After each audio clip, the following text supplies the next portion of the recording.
Sir, very good morning, sir.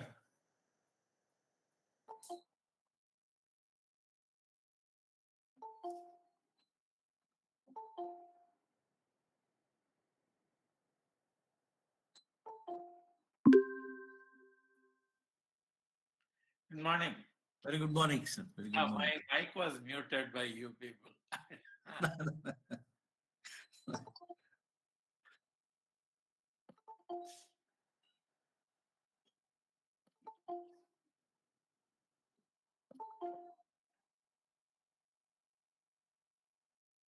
Priyanka, it's 10:30 in my. Sir, we'll start now, sir. Yeah, We can start. Yeah. 180 people are there. Good morning, dear participants. On behalf of Karnataka State Council for Science and I welcome you all for the Vigyan Utsav, the celebration. As you all are aware, as a Department of Science and Technology, Government of India is celebrating 75 years of independence as a part of initiative of Azadi Ka Amrit Mahotsav, where councils will be showcasing the emerging technology and innovation ecosystem and its contribution towards Atmanirbhar Bharat. So Vigyan Utsav web series preliminarily delivers on the impact of S&T and its need of societal development. The objective of this month Vigyan Utsav webinar is to deliberate on technologies for the current and futuristic need based on geolocation, sustainable development goals, promotion of green technologies, creation of new career opportunities for all the overall economic development of the country to build Atmanirbhar Bharat. So with this, I request our Executive Secretary, Mr. H. Hemant Kumar sir, to give the brief introduction and also and the objective of the present webinar, the future technologies. Over to you, sir. Thanks, Priyanka. Can you make this full screen? I think this is the maximum, right? Yes, sir. Okay. Yes, I think it's perfect. First of all, let me thank all the participants. In spite of being a holiday, you joined. I think it's wonderful that people are interested. Maybe because of the speakers, quality of speakers that make you join today. I think grateful to all of you for joining this. And coming back to this Vigyan Utsav, I think as you know that Government of India has started celebrating its 75th year of independence.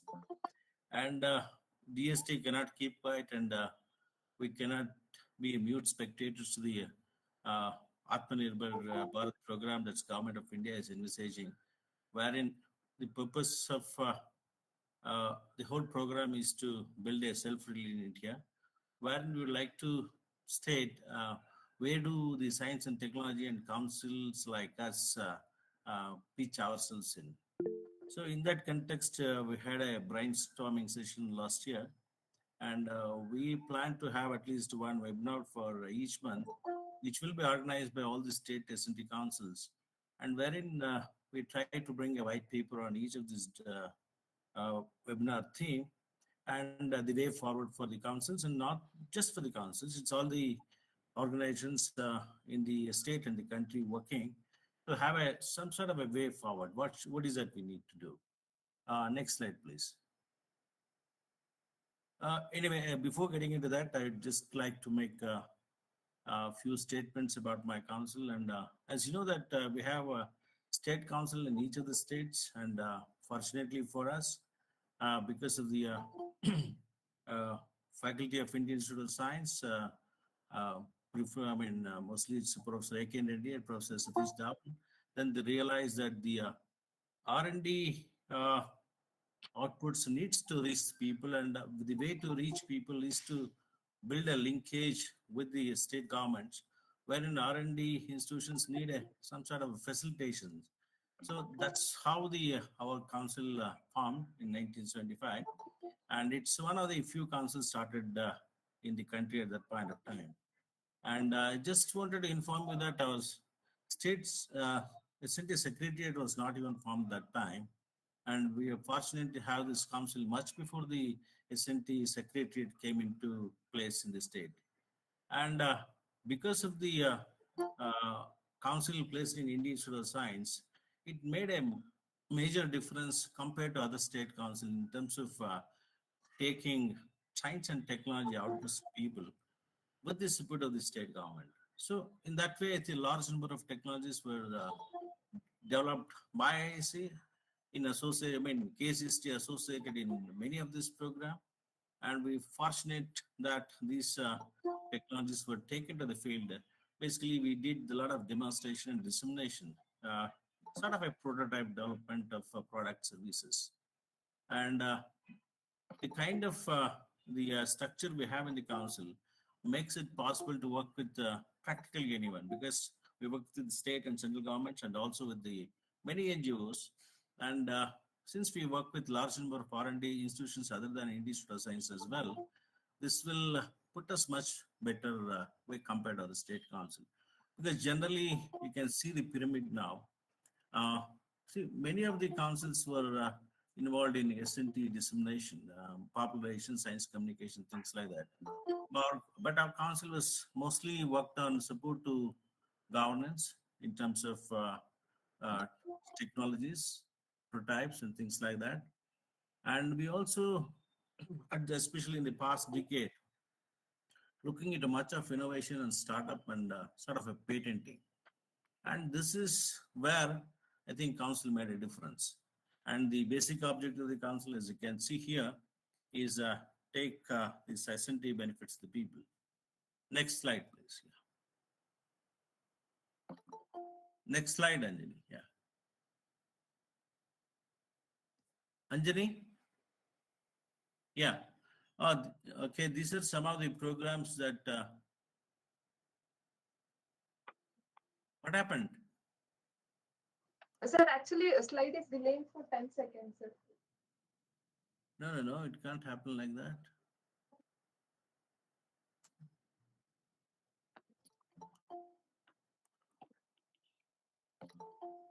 Okay, some of the, I think I can do without the slide as well, but yeah, just see what can be done, okay?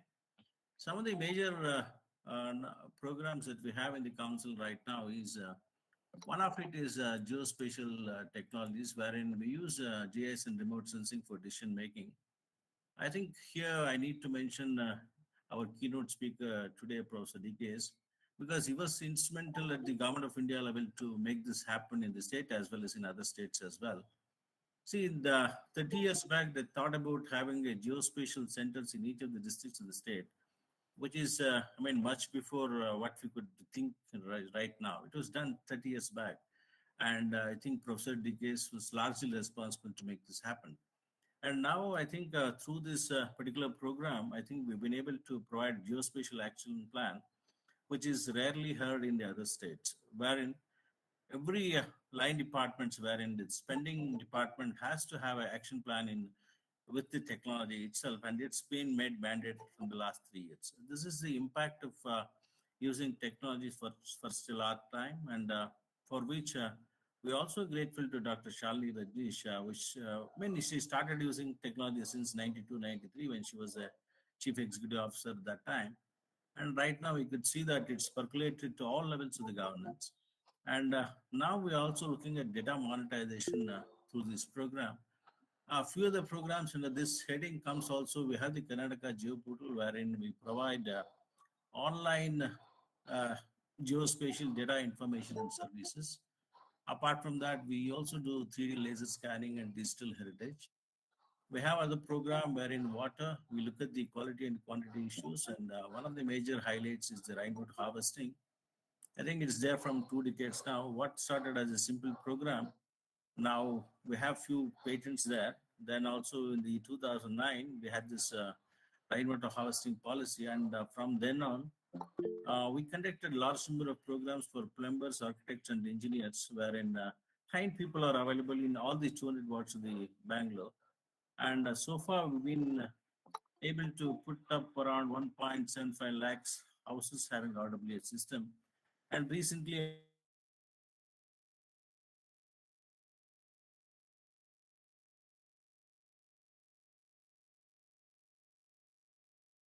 lakh houses. Tell me of make people adopting the RWH because that's the need of the hour. Then the education, I don't see much. I don't say much about it because all the uh, colleges, engineering colleges, pretty well know about this because this was much before my time itself. I joined in 85. This was in 77, 78 itself. It was there. I think large number of projects are being supported even now. We support this year itself. We are supporting 1,200 projects plus. We received some close to 5,200 projects, out of which we supported 1,200 projects. And whenever you find some projects when it's completed and it's something novel, we try to get it patented. We also try to support it through some of the startup funding also. The one of the important thing that I would like to say here from the this year onwards, the best projects have been supported under the faculty project program also. For information, this year, right now, we have sanctioned about 16 projects costing around 30 lakh rupees to engineering college faculty. That is one way of assuring that all the projects taken up by the students just not remains in the college or in the library. It goes to some sort of product and it gets commercialized. And we work on alternate building technologies, and it's pretty evident from the slide that so far in Bangalore alone, we have constructed more than 20,000 houses using these technologies. That means 20,000 plus proud owners of these technologies. And for information, all these buildings have been constructed by individuals. I mean, imagine they got convinced because investing a crore for a house, unless you're fully confident about the technology, it's not going to work. And the technology showed that if you have a right kind of a background, I mean, continuous application through our project scientists, through the PhD and MTech students, it's possible to reach a large number of people when you are invest in a technology. Apart from that, we also work on renewable energy. That's presently we are mostly working on bioenergy, that is blending of diesel and petrol. Apart from that, we have the robust IP cell. We have established more than 50 IP cells so far.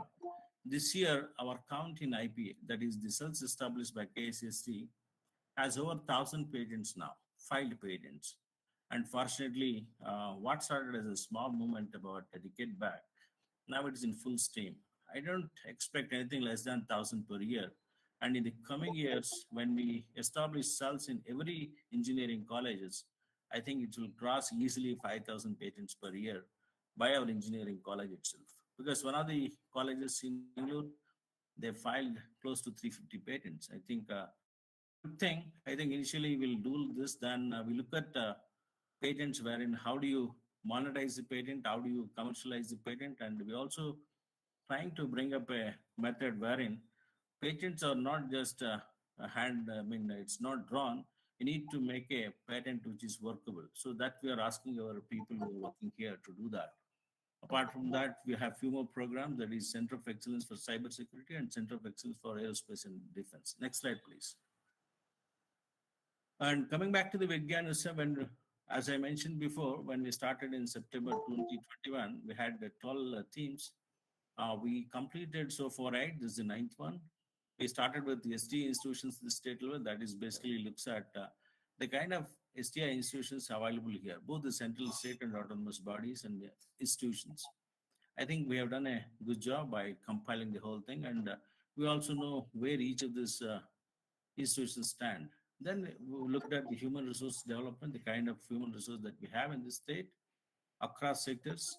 Then we looked at the R&D infrastructure in each of these institutions, and just to enable, if some institutions has it, it will be spread across to other colleges wherein we can make a centralized facilities and make use of it. Then we looked at indigenous technologies. Basically, we looked into, there are certain technologies which worked earlier, but due to lack of S&T inputs, those technologies may not be working now. This applies to both traditional technologies and also indigenous technologies as well. We found how do you put S&T inputs to see that some of that indigenous technologies becomes relevant and current at this point of time. Then we looked at innovation and startups, the kind of ecosystem we have. Fortunately, we have a good ecosystem in terms of startups because government of Karnataka is spending quite a bit of money, close to 200 crores in funding the startups. I think that's one thing which as a state we can be proud of. Then we looked at how do you popularize science through science communication and the kind of activity the state does. Then we looked at women in S&T and S&T for women.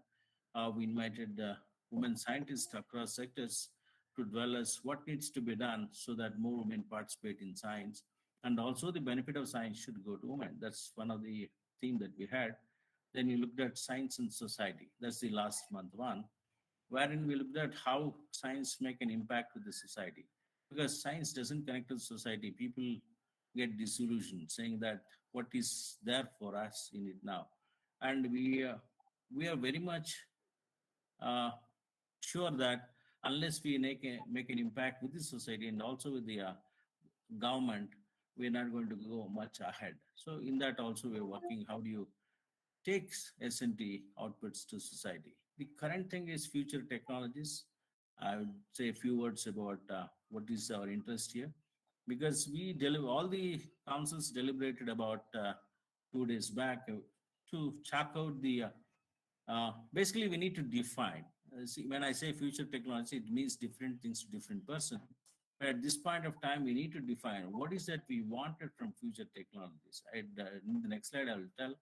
Apart from that, we have three more to come. That is basic science for Atmanirbhar Bharat, then Atmanirbhar Bharat industry.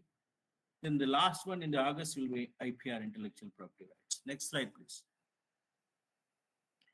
When we discussed the brainstorm with the 30 councils, we found each council had a different perspective on what could be the advantage of future technology and what do they actually want. So this particular, all this webinar dwells on the impact of S&T to the society, and basically it looks at the need for societal development through S&T inputs. And specifically this month, objective of this theme, future technologies, is to deliberate on technologies for the current and futuristic needs based on the geolocation. Just for an example, when my colleagues and the friends from North East came, for them future technologies means how do you monetize the existing resources like indigenous technologies or traditional tech? That's what they wanted from us. So for them, the future is not artificial intelligence or something else, biotechnology. Their future is they have certain resources, they have certain issues. They believe how future technologies will help them in building. First of all, they look at the employment generation. Second is improved in economic development. And when we dwelled on the subject, a few other things came up. One is the what does future technology do with sustainable development? The objectives we kept it. Then the promotion of green technologies. This is the requirement from majority of the state S&T councils. Then obviously the new career opportunities or the job that gets generated through these technologies and the kind of jobs that's going to lose, that also we need to highlight, because we need to do the reskilling and upskilling of the people who lose jobs because of the changes in technologies as well. And basically at the end of the day, all this should lead to the economic development of the country to build a self-reliant India. That's the core theme. Next slide, please. This is the objective. Anyway, it's a continuation of the previous slide. We would like to see that the technologies make our life easier and faster. Basically, looked at economic and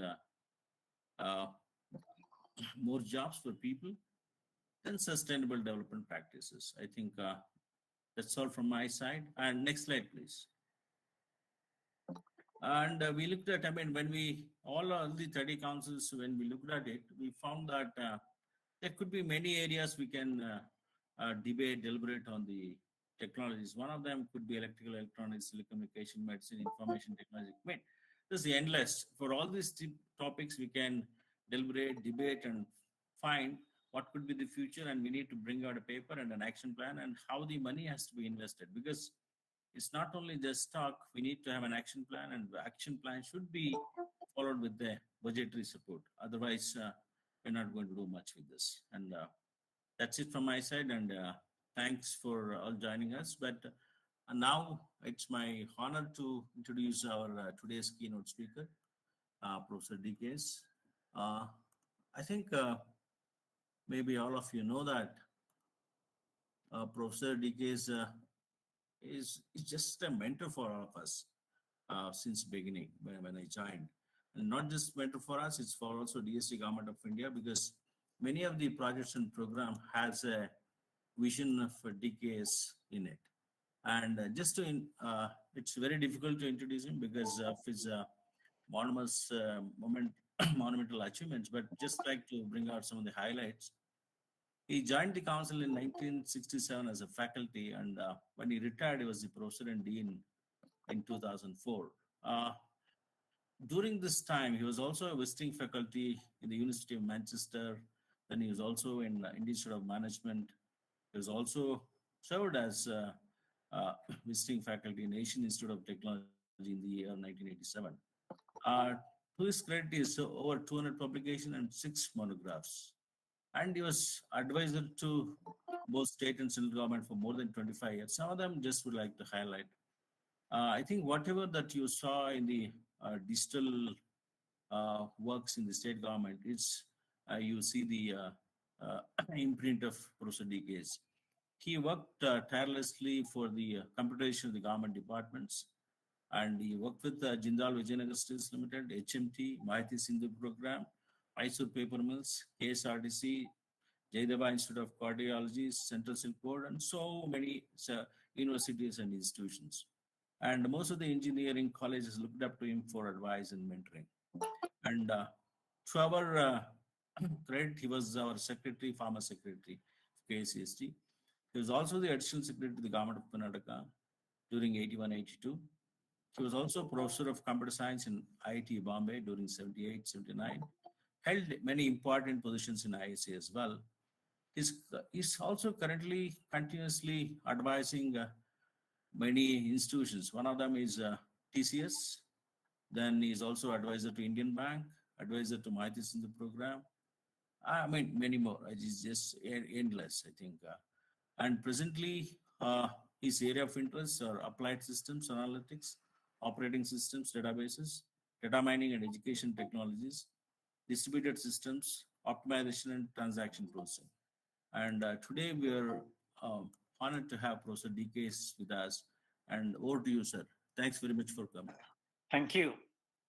Hemant, it's quite nice that my association with the KSCST is still going strong. Okay, it is more than 74 it started when KSCST started. We had both KSCST and Astra starting around the same time. And I've been involved with both from the beginning. And I'm glad that it is still continuing. Okay, that's great. See, what I want to talk about is, the title is AI Torpedoes Science, Engineering, Humanity. Need for proactive and multidimensional activities. What it really means is that if you want to look at one technology which is going to change the mankind, which is going to change manufacturing, which is going to change health, which is going to change agriculture, which is going to change transportation, etc., it's going to be AI. Not today's AI, but tomorrow's AI. Today's AI is more ML, machine learning. Tomorrow's AI is cognitive. Next slide, please. Okay, next. Okay, I think we should ask ourselves, what are the objectives of technical education? Well, I think we always stood with the first one, understand concepts, theory, and solutions. But I think okay, the most important thing is to be creative, to have a curiosity, and to think freely and imaginatively. Don't think you have to be within a domain and then work only within that domain.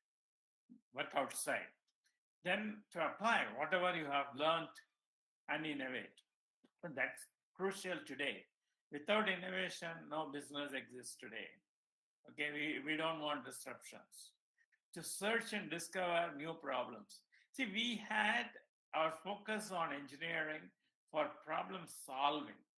Now, our focus has to be discovering new problems, the unknowns. Okay, that's important. Next.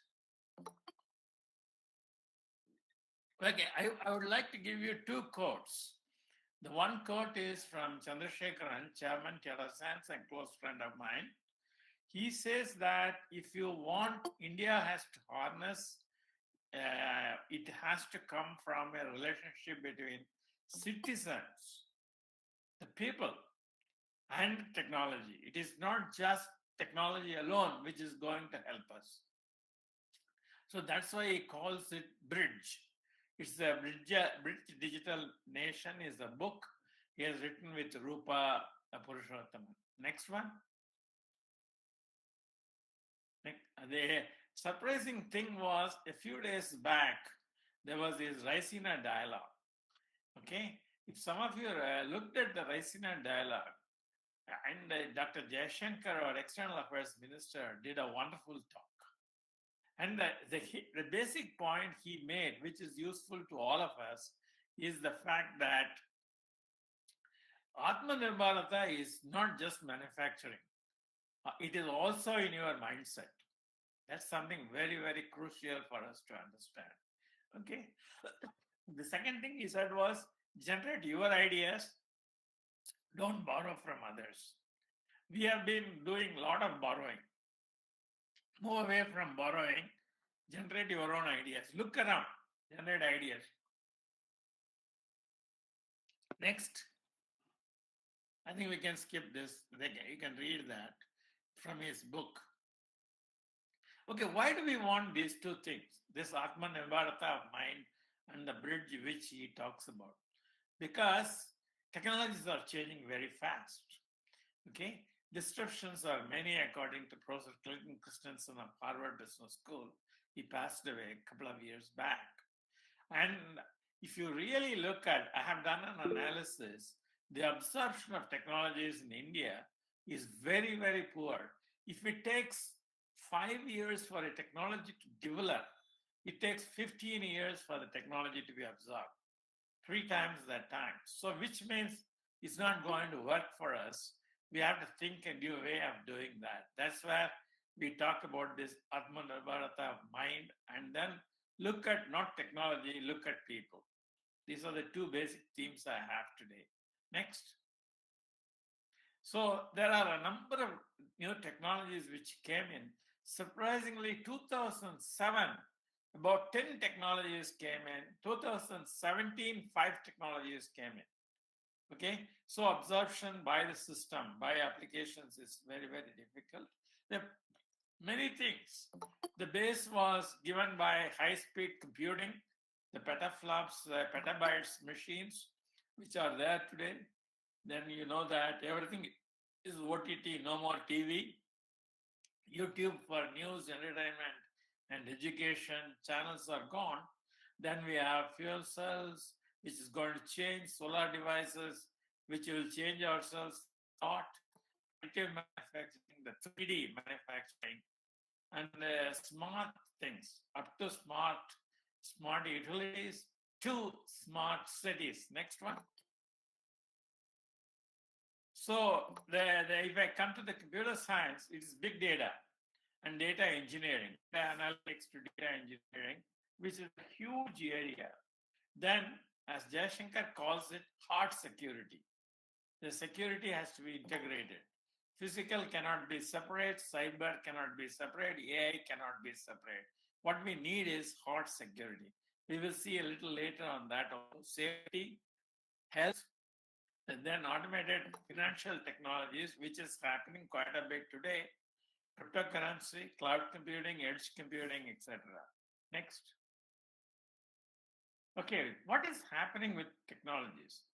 The usage of technologies has changed. When we got a steam engine, we used the steam engine for 100 years.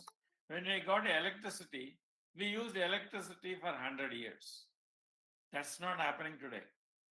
First thing is, the technology is not used as a single item. We use multiple technologies.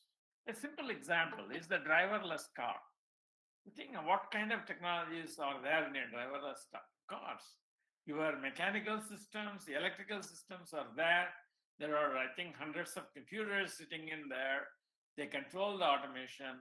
Then you have data capture through IoT, a lot of image processing because you're seeing the road. Road has to be image processed. If there is a cloud, I have to remove that.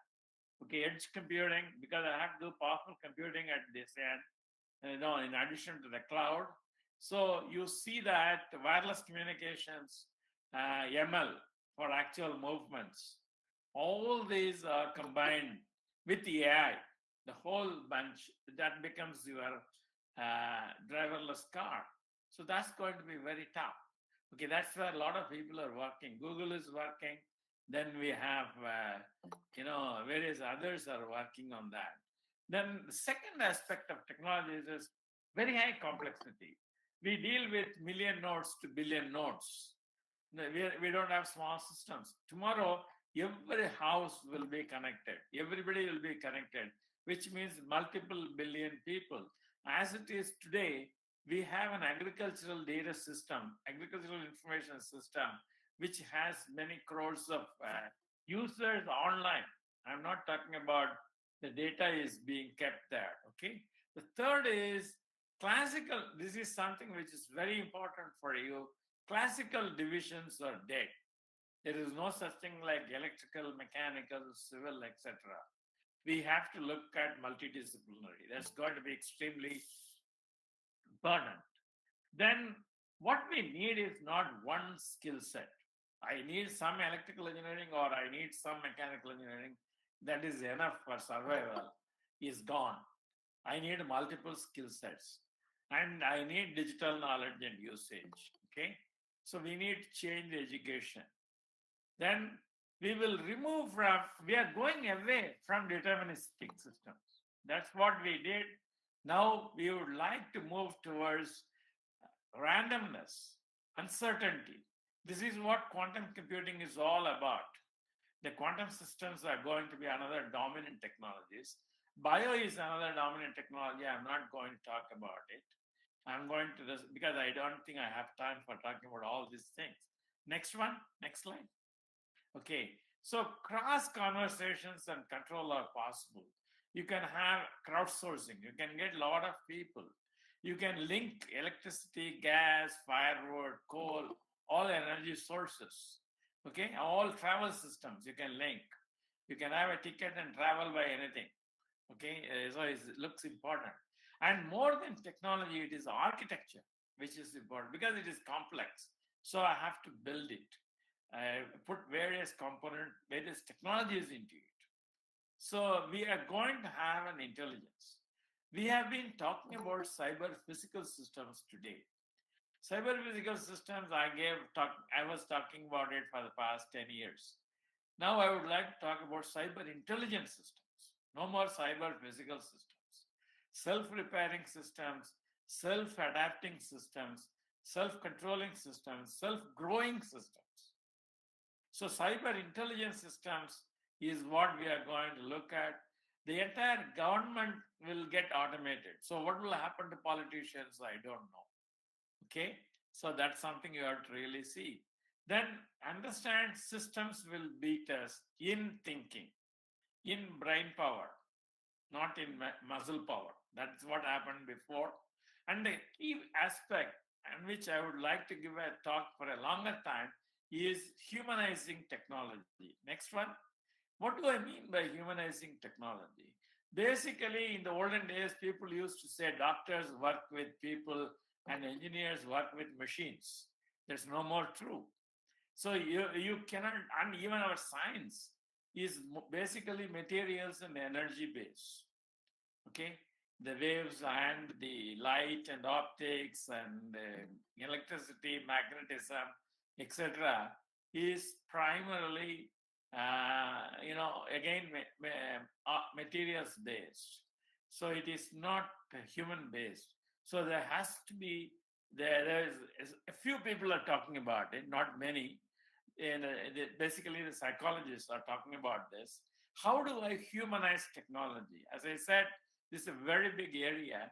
I can spend hours on talking about it. I have put a lot of posts on that also. Maybe I'll get an opportunity to talk about it separately in the KSCST. Next one. Okay, that nature is going to become extremely important. Calamities are happening, disorders are happening, climate change is happening.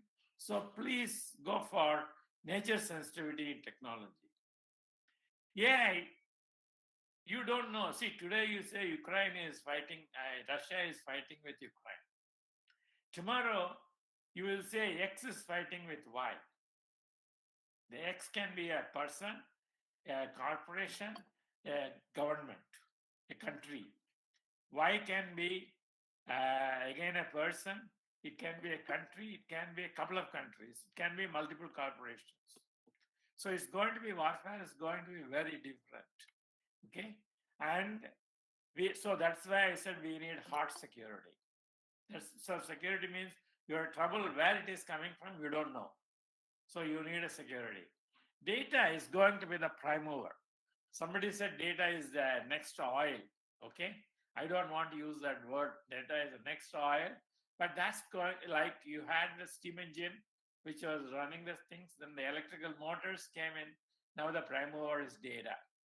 Okay, I don't know how many of you know this. China disrupted our power grid. They took the data from our power grid and then they disrupted it in the north. We didn't find it in south. They collect data through even your browsers, your apps, and your websites, everything. They collect data.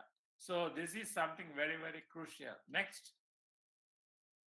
So let me just give a list. Since it's a keynote, I'll just give you a list of technologies. Unfortunately, I'm not going to go through all of them. I can't do that. So as I said, I am looking at only one aspect, which is AI. Okay. So remote sensing is going to become drone based. The robots are going to be everywhere. Drones are going to be everywhere. The robo you will find in a drone. Okay. And the warfare is going to be robotic and drone based. We are seeing it now. Very large multiple cloud computing. Cloud computing is going to be completely internetworked with thousands of clouds. Okay, it's going to be huge. The electric vehicles, we talked about it, driverless vehicles, then renewable energy at home, not renewable energy by the government. Renewable biofuel cells, high growth forestry, next. Then smart agriculture, test tube and no soil agriculture. That's going to be really great. The food production is going to be very different. Okay, large improvements are going to be seen in agriculture and production. Climate understanding. We don't know why the climate crisis is happening. We have some idea, but we can get an understanding of climate. Nanoscale manufacturing, designer materials, then terahertz RF. That's something very, very important. I didn't talk about mobile computing. To me, mobile computing is not that important. What's important is the way RF is moving. We started with radio frequency at the microwave level. Then we went to the mega to giga now we are talking about tera. Tera is 10 to the power 12. That is, we are bridging the waves between our early electromagnetic systems to the light. Between the two, we are bridging our waves. So terahertz will revolutionize medicine. You will not have to spend crores of rupees to buy a CT scan. 10,000 rupees to 100,000 rupees, you can get a CT scan. Then logic will become semantic. As I said, quantum and cognitive computing are big areas in the next year. Next one. Okay, let me now come to AI, which is my main focus. Okay, I call this dominant mother technology for most of them. The computer aping human intelligence. It is doing it in steps.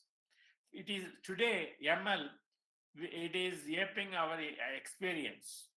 We get a lot of answers through experience. Our doctors give solutions, treatments based on experience to a large extent, in addition to knowledge. So AI is combined knowledge and experience, and you have ML. ML is doing a very good job. Okay, AI will even dominate religion and spirituality. Okay, so the question I have, first question I have is, will we become slaves of AI? No, you have to be alert. You have to be smart using your native intelligence and common sense. AI has not come to that stage. But the most important thing is AI will change the way we see science, technology, and human sciences, human behaviors even. So hence I call this torpedoing. Okay, it will change. Next, the first torpedo is jobs. We are going to lose jobs. Okay, so the one thing is everybody will be connected. Nobody escapes this connected world. And we need multiple skills. We need to have meta-human. We have, see, every technology made us more intelligent. I don't think it makes us less intelligent. Please don't have that mistake that technology makes us less intelligent. Technology increased our knowledge base. It made us think more. We get disasters, we get accidents. Why it happened? We start thinking on that. Every technology did that, but there will be a quantum leap here in AI. I will have to use the meta mind to do that. As I said, we are going to lose millions of white-collar jobs, not blue-collar jobs. Blue-collar jobs we have lost, now white-collar jobs will go. That means a lot of people will lose their job. I've seen this problem happening. When COBOL came in and COBOL left, I saw that thousands of people in Bangalore lost jobs. I know many of them. When Y2K problem left, again, there are thousands of people who lost jobs. So the job, you have to be very careful. Don't get addicted to Java or Python. Get into, as I said, the bridge, the applications. Okay? The material consumption will come down. The question I have, another question is, will accidents or disasters increase or decrease? AI will help us to decrease it. AI complexity will make it more. So you have to find the balance there. Next. See, Henrik Kissinger is known to many of you. One thing I found in AI, very strange thing is, the number of technical books are few, maybe 10 to 20. But the number of impact books, the social aspects of AI, etc., are more than 100. I have myself seen 20, 30 books. Okay, so I have listed a couple of books here also.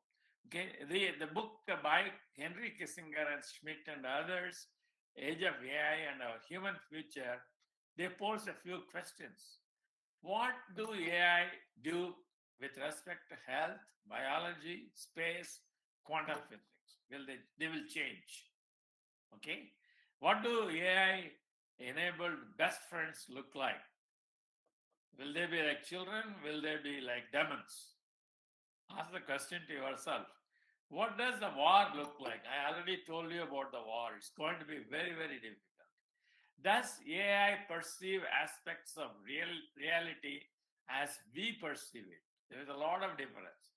AI still cannot perceive it. Will AI participate in assessing and shaping human action? I think it will happen. Will AI change humans? Yes. You will become more intelligent. You will become meta-human. What then it means to be a human? Kindness, okay, help, gratitude, will they vanish? You have to ask yourself. Already we have become highly materialistic with all the technologies. This will lead us where is what we have to ask ourselves. But the biggest question is going to be disruption to societies with lots of jobs. Okay, we need something on that. The next slide, please. Okay, as I said, it is a dominant technology and we can't compete with AI, robotics, drones. So we should become leaders of that, not workers with that. Okay, we should go away from that. As I said, political turmoil. Will politics exist? It's a very good question to ask. There is a book which talks about Human 3.0. Okay, it talks about that politicians will become redundant. I don't know, will it happen? Will corruption go? Corruption might go, definitely. Okay? Skills are at very high cognitive level. That's a key problem for you. And is going to create phenomenal talent scarcity. We are going to have millions of jobs in that area, and we have a talent scarcity here. Not just having knowledge of Python or, tensor flow, etc. is not enough. We have to go beyond. The country has a lot of AI programs. My complaint is they're all tool-based and dependent mostly on ML, not on cognitive, multi-technology based AI systems, not just apply ML. We have to change that. It's a very serious problem. So we are not going to learn much AI through this curriculum, okay? Unless the curriculum changes. Next slide. Okay, so we have one of the biggest problems even with ML is we don't have a database. We see most of the people who work on AI get their data sets from abroad. So most of these data sets are imaginary. We don't have, we collect a lot of data, okay? But I don't know how we will create this. This is something which each college can generate a data set. You will see we can generate 1 lakh data sets very easily over a period of time. We need that very, very badly. That's something we need. That's why I call this a big problem. Next. I have a lot of applications for AI. I'm not going to spend time on each of them. I'm just going to run through that. One is health. Health will change. It becomes individualist.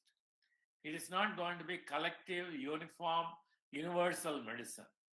It's going to be individually treated with even dosages changing, okay? That's going to be fantastic. Okay, the health is going to improve. You will be monitored every second, okay?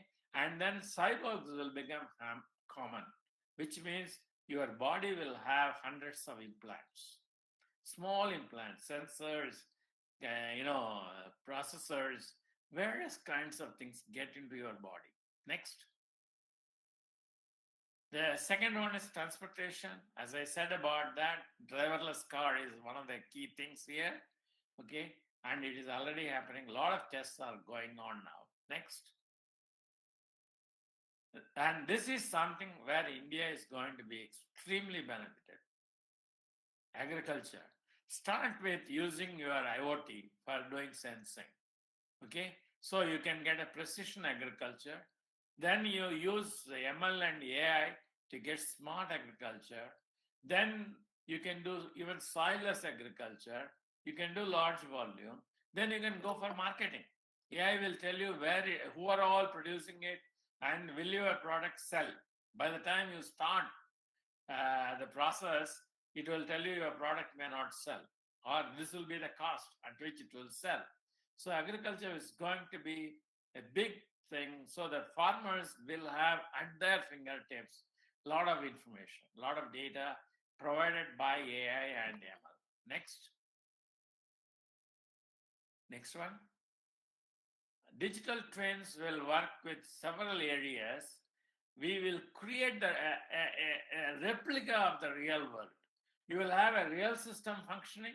You will have a replica of the real system with the linkage to the people, linkage to other systems.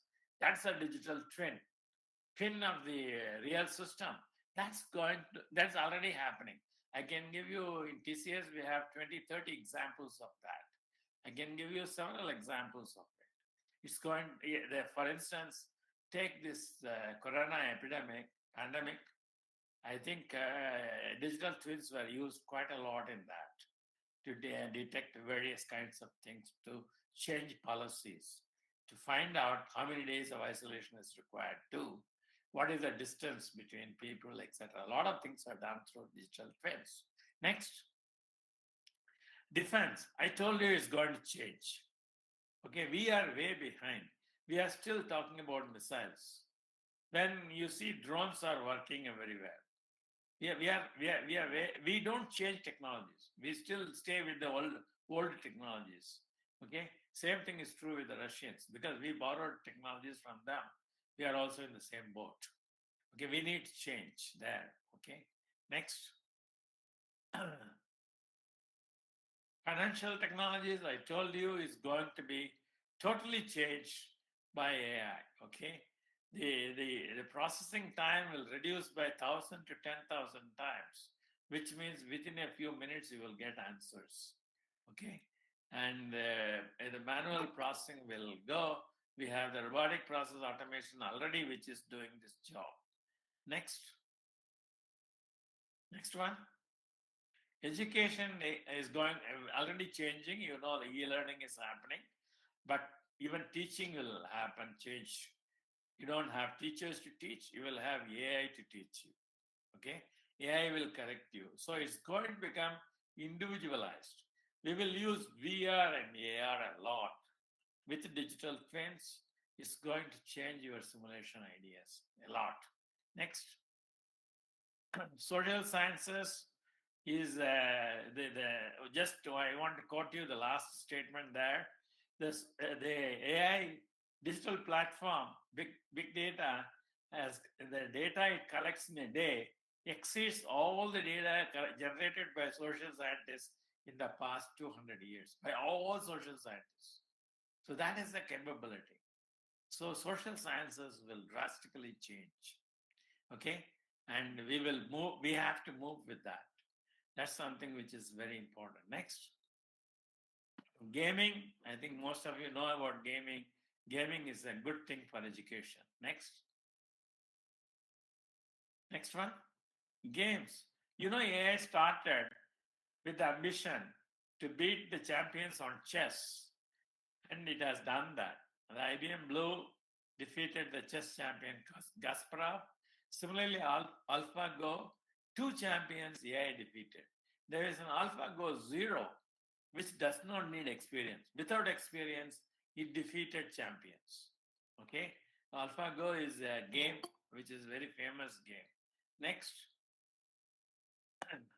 economics is going to become highly unpredictable. Countries will be destroyed by economics. Okay, and so you have to be very careful about that. Human behaviors will change. Okay, a man who has the power of AI will dominate over others. So the equality will become inequality. This is very, very important for us. And Rajiv Malhotra says even spirituality will get changed. Next one. What needs to be done? That's the next question. Okay, what needs to be done is the next question. We need, this is crucial for even students, we need strong language and cognitive skills, integration skills. Okay, there is a language models, advanced language models which are coming up. I think some of you should learn that and then try to move away from the current thinking of grammar, current thinking of various things and languages, move towards cognitive languages. Okay, then integration skills. As I said, don't think I am electrical, I am mechanical kind of a thing. How do I integrate? Is what you have to really look at. Okay, and then as I said, humanize technology. So you can't ignore humans. Build humans into your technology courses. So I have a user. Why do you ignore a user? You design a, let us say, iron. You don't worry about the user very much. You design an electrical motor. You don't worry about who is the user. So even a software, for instance, today we need a developer, we need an operator, and then there is a user at the other end. Why? That's a question we have to ask yourself. So we have to change our software engineering structures. So as I said, we are not going to solve problems.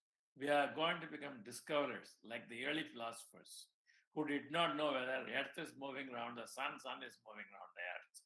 Okay, heliocentric kind of philosophies. Okay, so we need to move away from that. So what we need to become is we need to become a philosopher, not a technologist only. Okay, you become a sociologist, technologist, plus ask questions like a philosopher. The philosopher asks hundreds of questions, which means be a free thinker. You have no bounds. So remove all your bounds and then be imaginative. Go anywhere you like. Your VR and AR also will help you with that. Next one. That's what I call about meta mind. Deepak Chopra has written it. I think I'll skip that. So these are the conclusions. Okay. Technologies are developing at an exponential pace, and we have to become a bridge with technology. You can't learn all the technologies, become a bridge. So you be an application-centric developer. That's very important. And then second thing is there are lakhs of unknown problems. Please discover them. Okay? Go beyond the formal approaches. Integrate languages, humanities, and technologies.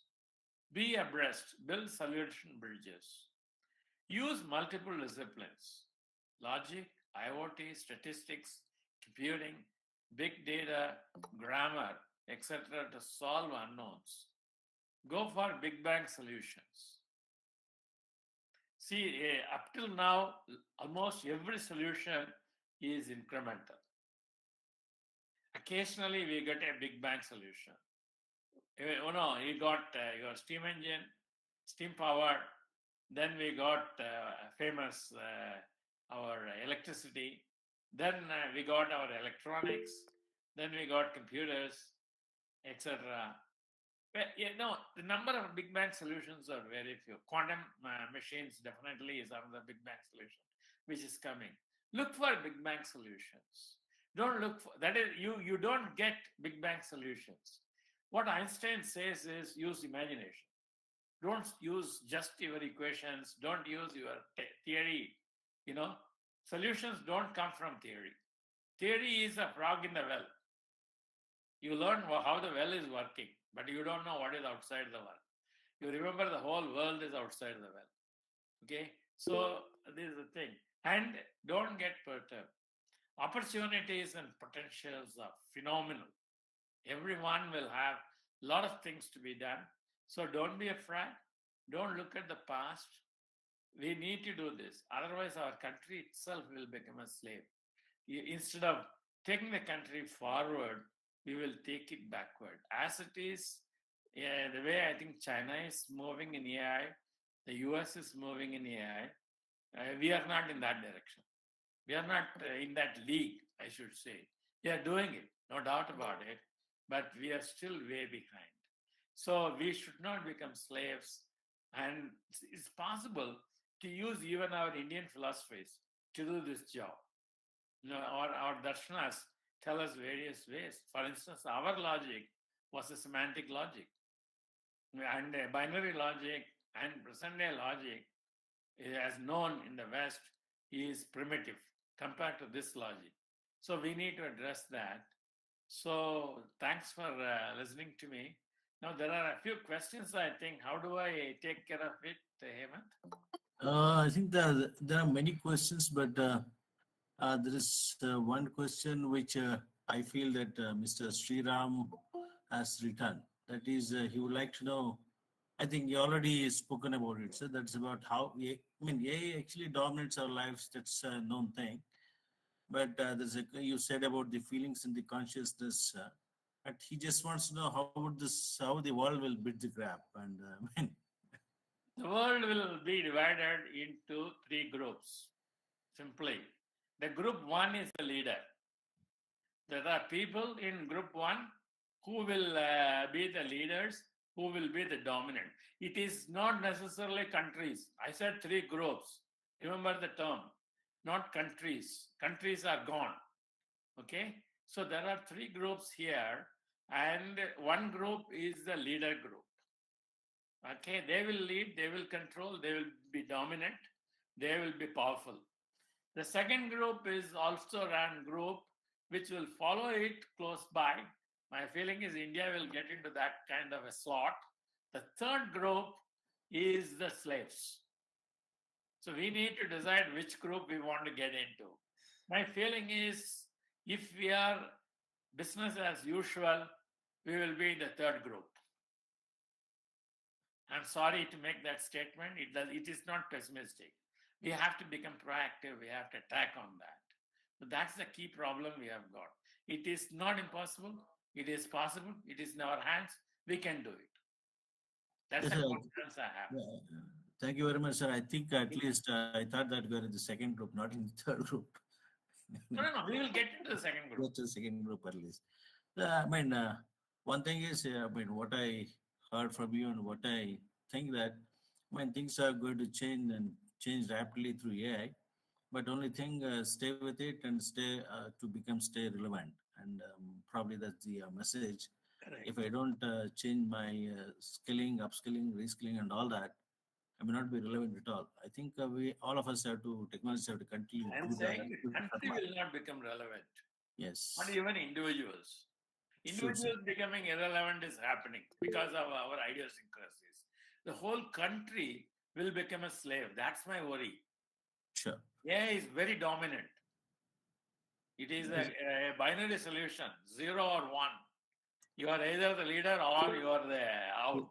So you have to be at least close to the leader. Sir, I think now what I'll do is I have many questions from them. I think I'll list all of them and I'll send it to you when you're free. Please. I will respond to it. Definitely, I'll respond. You can send it to all the people. Yes, sir, I'll do that. I'll check all the charts from here and just send it to you. Please. I don't Thank you think very I much, sir. understand. Thanks. I think Thanks our very much, sir. speaker is Yes. waiting there. Yes, sir. Thanks very much, sir. Thank you. Thanks a lot. The next speaker is our Professor G. Venkata Subramaniam, has the recently awarded Sir C.V. Raman State Award for the year 2019. And he's the Professor of Psychiatry and head of the Translational Psychiatry Laboratory at NIMHANS. I think he's won so many awards. I just would like to request my colleague Priyanka Ranjani to introduce the speaker to the audience. And then I request Professor Subramaniam to take it forward then. Priyanka, please, you can go ahead. Yeah. Just introduce the speaker. Yeah. Yes, sir. As sir said, our next speaker is Dr. G. Venkata Subramaniam, who is a professor of psychiatry from NIMHANS, Bengaluru. Dr. G. Venkata Subramanian is a professor of psychiatry and the head of the Translational Psychiatry Laboratory at NIMHANS, Bengaluru. He has made outstanding contribution on role of insulin-like growth factor 1, depict in schizophrenia. He has developed cost-effective indigenous transcranial direct stimulation device prototype, scalable for clinical settings in India. He has over 295 research articles. His outstanding research achievements have been recognized by several awards, including Dr. Shanti Swarup Bhatnagar Prize, and recently he is a recipient of Sir C.V. Raman Young Scientist Award for the year 2019. With this brief introduction, I request Dr. G. Venkata Subramanian sir to take over the session. Over to you, sir. So good morning. Madam, am I audible? Yes, sir, you are audible, sir. Yes, you are audible. Yes. And please go ahead. Yeah. And my slides are visible and they are moving, sir? Yes, perfect. Yes, no issues. Yeah. Thank you. So good morning. At the outset, I wish to thank Dr. Hemant Kumar and his team from the council who has given me this opportunity. I'm delighted and privileged to be part of this very important event. The title of my presentation would be Optimizing Brain Function and my views on the future technologies for neuromodulation. I would be specifically focusing on upcoming neuromodulation technique, which is the transcranial direct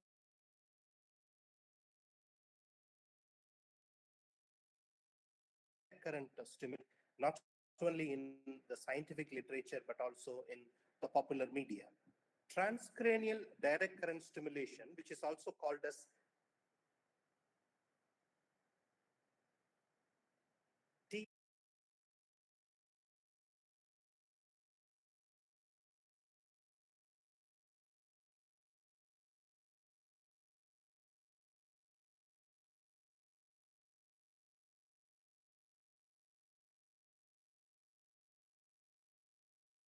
shape groups of neurons functions and behaves.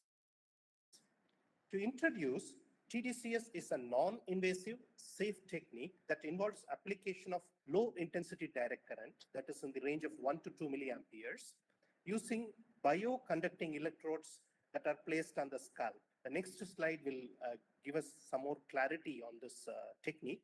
This is essentially a technique which is non-invasive, which means the bioconducting electrodes are placed on the scalp, like how it is shown in the cartoon here. And basically, there are two polarities, as we know, the anode and the cathode. The anode may be stimulating the neurons which are underlying the particular brain region under the scalp. Scalp is the skin surface of the skull, whereas the cathodal current is believed to inhibit the neuronal function. So this TDCS is getting lots and lots of attention in both leading scientific journals as well as magazines. So based on this TDCS, we have initiated a neuromodulation program at NIMHANS, which we call as Wiser Neuromodulation Program, which means weak intensity stimulation for enhancement and reintegration. That is, through this kind of weak intensity electric current, we aim to modulate the neuroplasticity, and we use several neuromodulation techniques that essentially uses whether time constant or a direct current or a time varying or an alternating current to understand the brain function in health as well as in disorders, which also has provided us a window to enhance the deficient brain function through which we can reintegrate the diseased brains so that the function becomes optimal. So we have used this kind of technique to treat various brain disorders in psychiatry. Of course, the colleagues in neurology also use this technique to treat neurological diseases. I'll be focusing on a particular type of application that is called as treatment of auditory hallucinations in schizophrenia. Schizophrenia, some of us might be aware of this disorder. This is a disorder which is one of the severe psychiatric conditions where a person may hear imaginary voices. These are some kind of voices which may happen without any stimulus coming from outside, called as auditory hallucinations, which as a group, we call them as positive symptoms along with the delusions. Also, the person may have a certain type of symptoms like amotivation, not willing to have the drive to do anything, avolition, and so on and so forth. We call them as negative symptoms. Now, if I have to put it in a simple way, the negative symptoms are believed to occur because of deficient brain function in a particular region. As I have shown in this slide, this is the front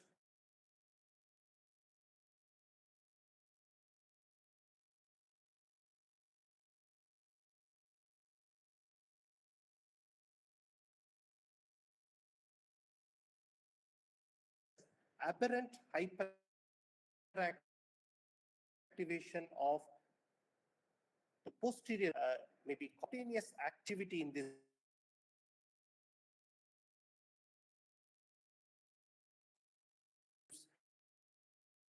the hearing and the processing of the auditory stimuli. So that can in turn result in auditory hallucinations. So there is a part of the brain which is hypoactive, causing negative symptoms. There is a part of the brain which is hyperactive, causing positive symptoms. So here, the application of TDCS becomes intuitively attractive because, as I mentioned in the initial part of my talk, the anodal current is likely to excite the underlying brain region so that the brain function may get enhanced, whereas the cathodal current may inhibit the aberrantly hyperactive brain region. So this is the simplistic principle with which we have used transcranial direct current stimulation to treat auditory verbal hallucinations that are not responding even to standard drug treatment. That is, we use medications called antipsychotics to treat these auditory hallucination. In a subset of people that are treated with antipsychotics, these auditory hallucinations do not respond, though it responds in many other patients. There is a proportion of patients where it doesn't respond. And in such patients, we did research studies and found out that application of 5 days of transcranial direct current stimulation in twice daily session, that is 20 minutes, followed by a gap of 3 hours, again 20 minutes, which is given over a period of 5 days, causes significant improvement. We went on to show the benefit in much rigorous randomized sham-controlled design. These are the PhD works of my students that are put in those slides, and in which we showed that after about 5 days of add-on treatment with transcranial direct current stimulation, the true treatment in comparison with a placebo or a sham treatment showed significant benefits. And so this basically is a very rigorous way of demonstrating this technique indeed helps. Now, coming to the technological focus of it, what we also found, as Professor Subramanian nicely pointed out in the previous presentation, what we found in our experiences, there are some patients who respond well to TDCS, but some patients do not. And that is where Professor Subramanian nicely emphasized the application of computational and artificial intelligence based approaches towards personalizing healthcare. So that has actually set the context very nicely for my illustration. So what we did was we actually collected the brain MRI scan, typical patient who did not respond, and then we subjected that to a systematic computational modeling pipeline in which the MRI images were segmented, and then we applied the scan IP software to generate a set of procedures in which we created a finite element model, and then we solved this model using further computational analysis based on the Abacus pipeline, and in which we were able to simulate what is the likely current peaking in the person that has responded versus the person that did not respond. As illustrated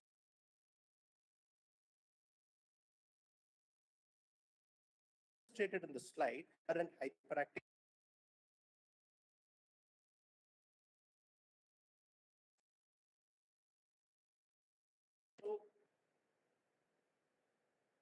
what is the use of such research application? We have the brain MRI data. Suppose if we have simulated the current spread even before initiating the treatment, so that we could have given a more personalized approach towards a particular patient. So this is a research which we are pursuing now. There are also technological optimization which can come in, say for instance, making this the TDCS more focused by using high definition electrodes and using the modeling pipelines through which there is a lot of futuristic technological application in which we can actually look at how to target individual brain regions based on the subject-specific neuroanatomical as well as neurofunctional variations. So these are some of the illustrations in which we have started using the state-of-the-art neuro-targeting software. And I must mention, these research attempts are in their very, very nascent stage, and we need lots and lots of futuristic work that has to be done to optimize and make it scalable to clinical applications. So this slide illustrates the use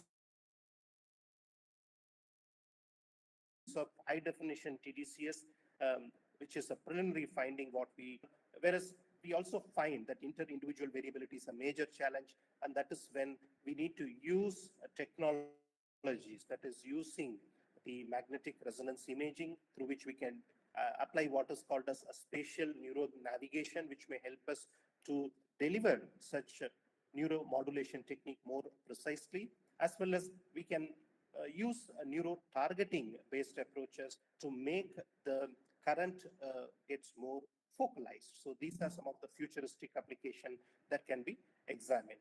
Another important avenue for research would be to apply big data science using the large data that is derived from such research studies, using, say, for instance, functional MRI data, through which at one level we can understand how these technologies modulate brain, number one.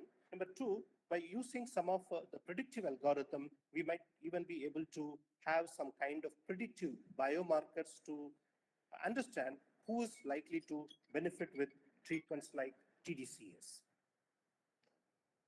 Coming to the last set of my talk, that is the last part of my talk, which is some of the other future direction. While at one level, when I'm presenting techniques like TDCS and observations, how it may improve some medication-resistant auditory hallucination, some of us may think that we can solve these problems much, much easily in times to come.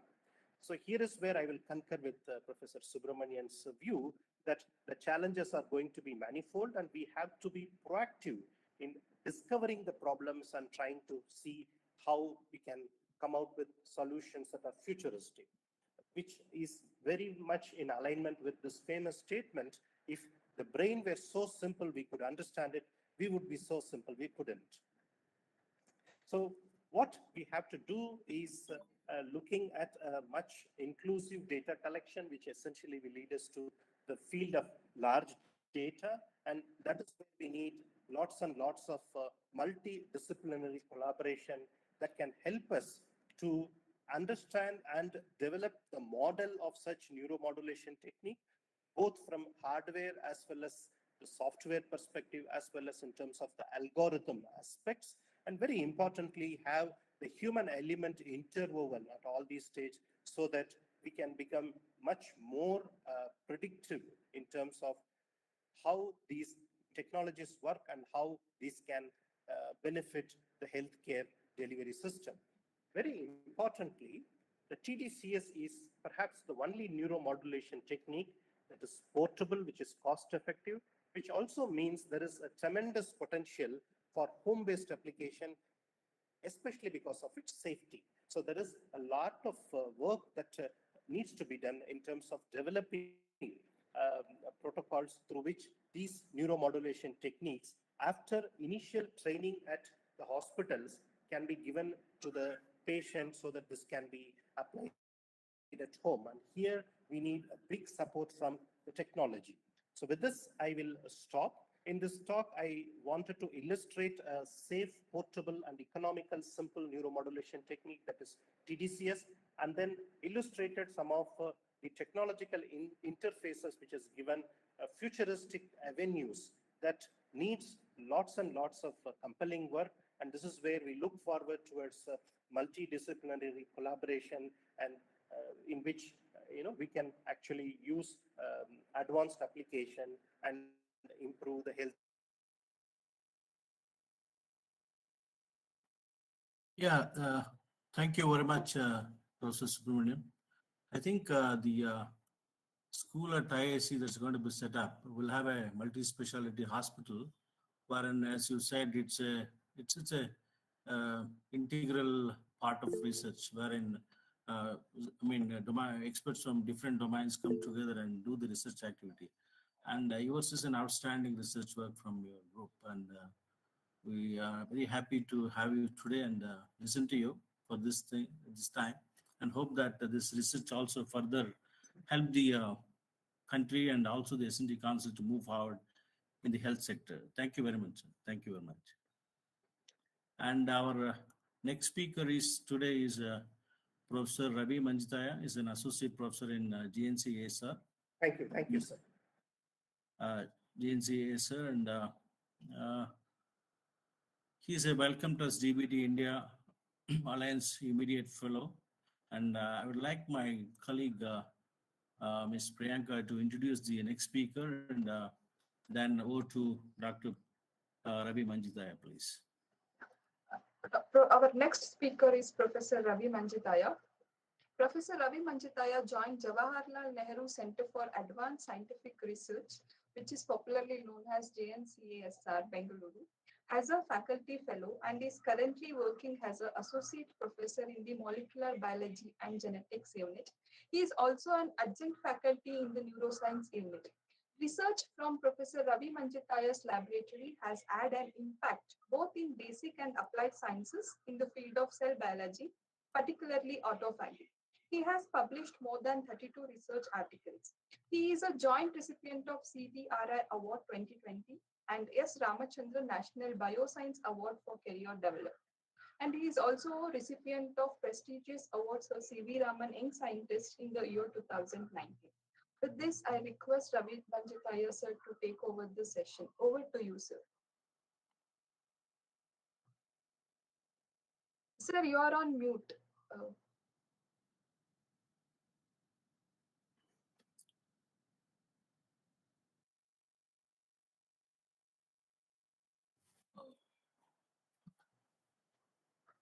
Priyanka, can you close the Can you? previous presentation, please? Yes, So sir. that, yeah, so that Professor Manjita can take over. Yes, sir. So, thank you very much. Am I audible and are my slides visible? Yes, sir, you are audible and your slides are visible too, sir. Okay, I'll get started. Of course, like the previous two speakers, I would like to very much thank Karnataka State Council for Science and Technology and Dr. Hemant Kumar and your entire team for this wonderful opportunity to interact and talk about our recent findings, which we think looks at futuristic ways of handling autophagy-related diseases. And both the two speakers, Subramaniam, have been given excellent talks, and I hope to continue in the same way. So I'm going to talk to you today about something that is very close to what we work with. Our center of the universe is around a cell biology phenomenon called autophagy, and we think it's very, very important to keep us all healthy and also in treatment of many, many diseases. This process called autophagy, very much like our vacuum cleaner in our house, is important to take away a lot of garbage out of our cells and keep our cells happy and healthy all the time. And as you can see here, this process is very, very conserved, evolutionarily conserved. That means even in simple yeast or in human cells or in plant cells, this process happens. And in a bit, I'll tell you what is this process about and why we think it's very, very important. Okay, so this process involves in all our cells, in all our bodies, we are made up of cells. And inside every cell, we have this ability to make a Pac-Man-like structure. For those who are old gamers, you know a game called Pac-Man. So you can have some small structure like this that forms inside our cells, and it gobbles up almost everything inside our cells. It has the potential to gobble up things like bad proteins, damaged organelles like mitochondria and things like that, and it can bag it like very much like our dustbin. And very much like our dustbin, it does not have the ability to degrade it, but it acquires that ability to degrade when it fuses with another vesicle known as lysosomes or suicide cells of the back, which have elements in them that can degrade and allow recycling of all the products inside the cell.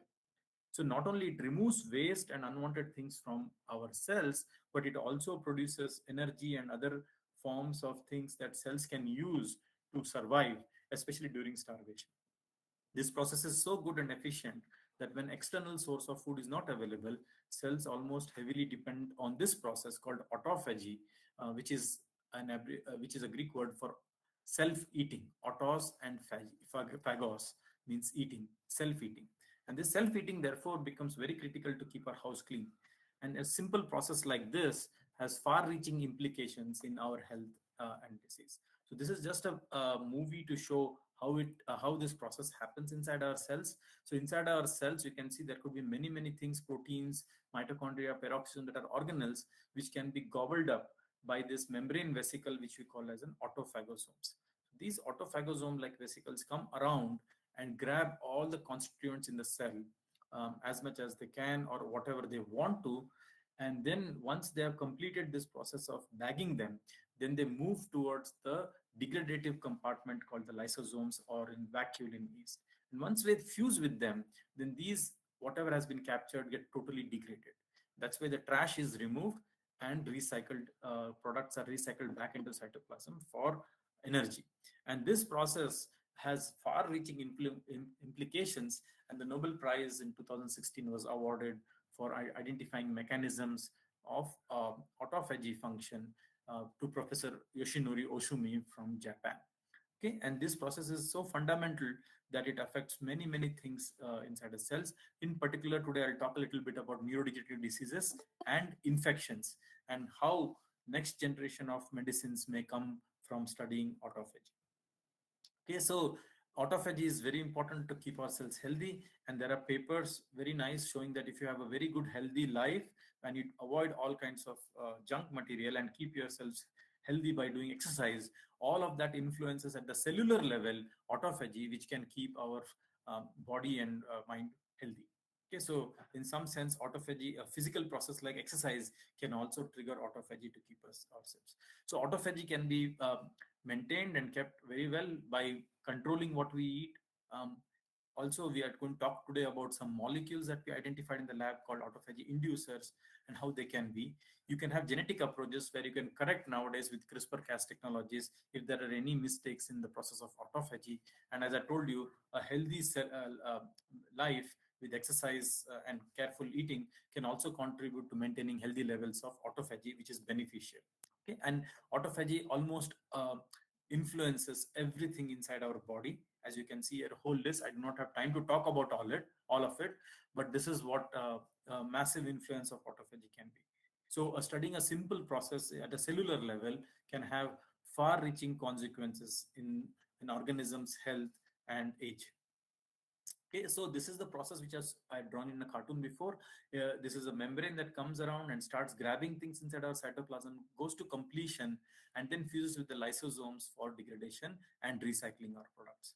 What we have done in our lab is to understand how this process is regulated. Very much like your ceiling fan nowadays, in the heat wave that is going on, everybody is rushing to the regulator of the fan and increasing it. Similarly, we think by identifying regulators of this process, by increasing autophagy, we should be able to mitigate any kinds of disease-associated events that can happen in the cells, and autophagy mediation can help in this. So 3 quick stories today. One is a very basic study to understand this process and how we can identify small molecules that can be used as tools, not only to understand more about autophagy regulation, but also have the therapeutic potential as small molecule drugs. And then we will use that to understand 2 very interesting processes. One is when we get infection, such as bacterial infection shown here, or in case of neurodegeneration, where we have protein aggregation in our brains that kill our brain cells, and how autophagy can come to the rescue by either eating up this bacteria or eating up the protein aggregates that are responsible for neurodegenerative diseases such as Parkinson's, Alzheimer's, Huntington's, and frontotemporal disease. Okay, so this is the data from our lab. On the right side, you can see something blue, which has been captured by the autophagy process shown here in green. And by this capturing, it can destroy whatever has been captured, such as shown in blue. And using yeast cells and giving them different kinds of food, you can have different kinds of cargoes made like this. These cargoes are the substrates for autophagy, for degradation. And by following this process, we developed an assay to monitor autophagy in real time in live cells, and also challenge them under different conditions, and identified a whole bunch of molecules shown here that can either induce autophagy or can inhibit autophagy, like in the top of this block. Once we were confident that we can identify known compounds of autophagy regulators, we then extended our work to look at a huge list of compounds, like 200,000 or 2 lakh compounds, and each dot here is a single compound. And between the 2 lines, you can see the compounds that are not worked, and above them are compounds that are potential inhibitors of autophagy or potential inducers of autophagy. What we think is that these molecules can make autophagy go faster or slower, and that can have that we can use as a tool to understand how they function, how it controls autophagy at the molecular level. And at the same time, when challenged with disease-causing agents such as bacteria or protein aggregates, we can see if the modulation is beneficial in terms of capturing and clearing these unwanted organisms. So all kinds of molecules we get, and I'm not going to show you all the things that we do with them, but it's important to understand that the initial screen, which identifies small molecules, runs through a battery of tests to eliminate all the unwanted ones which have properties of cytotoxicity, for example, or have very spurious effects on other pathways, but also pick up ones that are exclusively working through autophagy, show a very nice dose dependent, and many cases also have a very good target. And we can do this by, I'm citing an example called azacitidine that we picked up, and it works through autophagy. It does not affect endocytosis, some other pathways, and I'll show you later how it is involved in probably controlling infection at the cellular level. Okay, so at this point of time, what we're going to do, I'm going to summarize the achievements from the lab in terms of identifying some of these molecules. So we identified a whole bunch of autophagy inducers or enhancers that we have looked at, and also from this screen we identified some inhibitors that block autophagy at the various pathway. I showed you this cartoon before that autophagy is a multi-step process, and these molecules now we know work at either initial levels to induce, which are on the top, or inhibitors which are in the bottom of the screen to either enhance autophagy flux at various stages such as induction or fusion, or even at the later stages of degradation and recycling.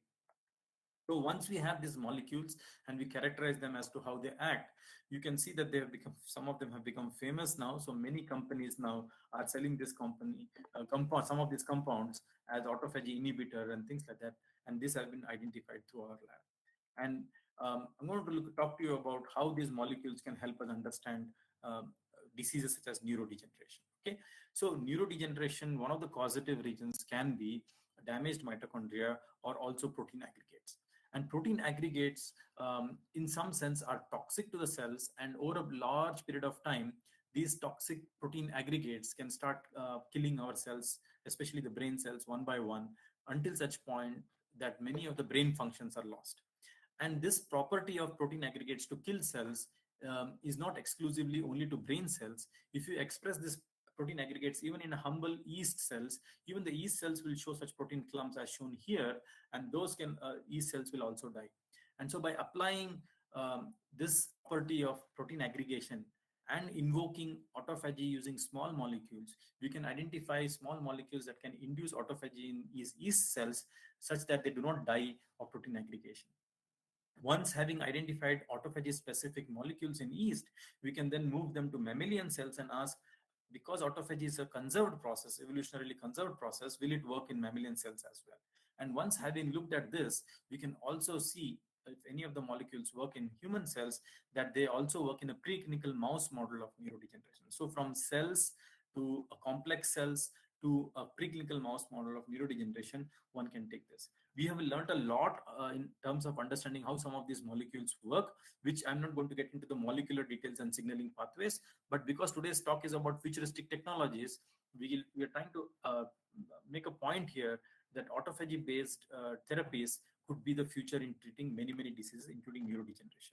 And for a case study here, you can see such yeast cells that are now have protein aggregates can be cleared when you identify molecules such as this that can clear protein aggregates. And to jump to this preclinical mouse model, shown here is a slide where you have brain sections, and in the brain there are dopaminergic neurons that control our muscle movement, which are very important and are lost in during Parkinson's diseases, such as shown here. And some 10,000, from 10,000 we lose almost three-fourths of such neurons. And when we give such autophagy inducers, these inducers we think are able to clear the protein aggregates and save the cells from dying, as it's shown by staining here. So great. So autophagy can prevent protein aggregates from killing the cells and degrade them via lysosomes.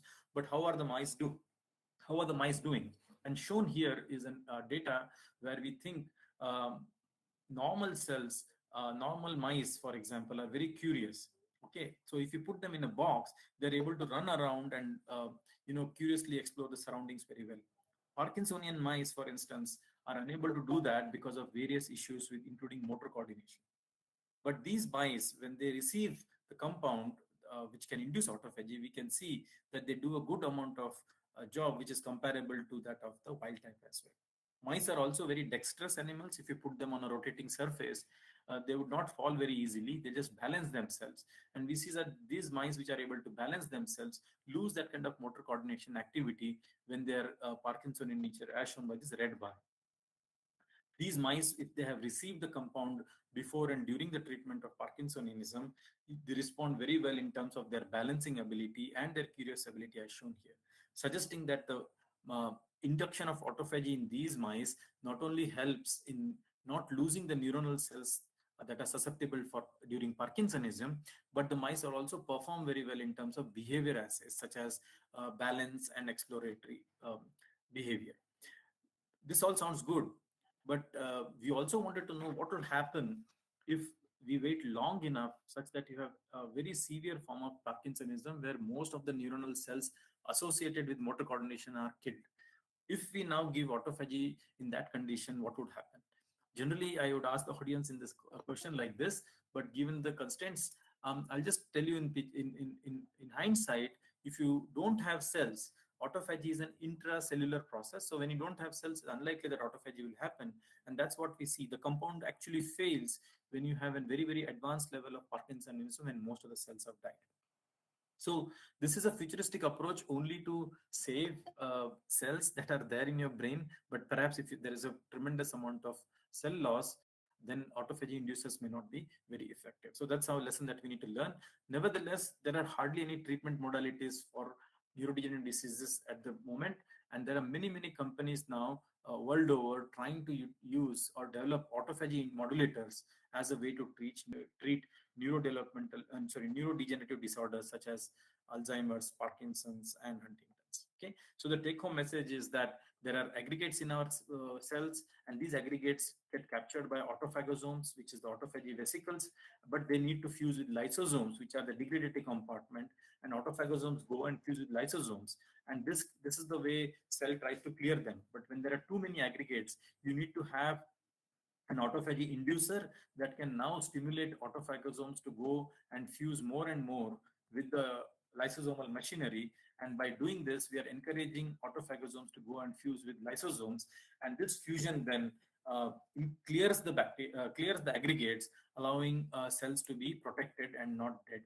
And that has implications in various types of diseases. In the last part, I'll quickly tell you our progress that we have done in studying intracellular infections. Very much like the aggregates, intracellular bacteria are also substrates for autophagy, which means that when we get infected with bacteria like salmonella, which causes typhoid, and when the salmonella enters our human cells, our cells fight back by trying to capture those bacteria by doing autophagy. I'm going to play a movie here in which the green cell is doing autophagy and the red colored ones are bacteria. You can see over a period of 6 hours, which I'm playing in 10 seconds or so less, you can see the whole cell gets filled with bacteria, and this is how the cell dies. This is the movie playing again, but if you now notice it, there are certain cells that are getting captured by these green colored structures, which are autophagy. And clearly, autophagy is limiting here because you can see that when autophagy is doing the job, bacteria is multiplying much faster. But when you encourage autophagy in these cells, we see that more and more bacteria are captured by autophagy process. Thus, bacteria are unable to grow to these lengths and the cells are not dead. So very much like the aggregates, autophagy can also capture bacteria and also do. Does it work in animal models? And that's what we tried. Here are liver tissues, and you can see in these liver tissues, autophagy generally happens at a small rate. But during infection, the bacteria are smart enough to block autophagy, and we don't see this dot-like structure that are indicative of autophagy in these infected liver cells. But when we give an autophagy inducers, we can see a good amount of dot-like structures suggesting that autophagy is induced in these cells, and that correlates with the reduced number of bacteria in several of the organs that we have tested. And thus, by utilizing autophagy inducing molecules, one can also look at how autophagy can be used as a future therapy in treating infections and diseases such as neurodegeneration. What I'm not going to talk today because of time restraints is that other part of autophagy where you want autophagy to be inhibited is in the case of certain cancers. Certain cancers which form very big tumors rely heavily on autophagy for food supply because they're growing faster than our body cells, and therefore they require more energy supply, and they rely autophagy for their energy supply. And by cutting the energy supply, by inhibiting autophagy, there are lots of evidences suggesting that cancer can be stalled, if not cured, when you either give autophagy inhibitors or include autophagy inhibitors in the treatment regimen. Okay, so sometimes inducing autophagy is beneficial and sometimes inhibiting autophagy is also beneficial in terms of cancers. But how to treat them, how to take it forward is still at the exploratory level. And with this, I will like to conclude And of course, thank all the students who have done all the hard work shown here in the bottom. 6 students who have finished, and some of them are still continuing in the lab. JNCSR is a wonderful place to do this kind of research. If you are in Bangalore and you visit north of Bangalore, sometimes do come and see our lab. We got funding from many sources, both academic and as well as industry. And our work was also covered on the Lancet publication, eBiomedicine, where one of the molecules that clears aggregates was covered by this paper. And they showed in the cover page that how autophagy inducers can mop up the aggregates and help the brain relieve the brain from these aggregates and help in diseases such as neurodegeneration. And finally, I'm grateful for Karnataka State's Council for Science and Technology for recognizing our work. With this, I would like to thank everyone, and we're looking forward for any questions. Yeah, thanks, Professor Manchita. It's an excellent talk, and I think we understand some of it, not all of it, I can say. Just for the speakers, basically autophagy means that it removes unnecessary or dysfunctional components.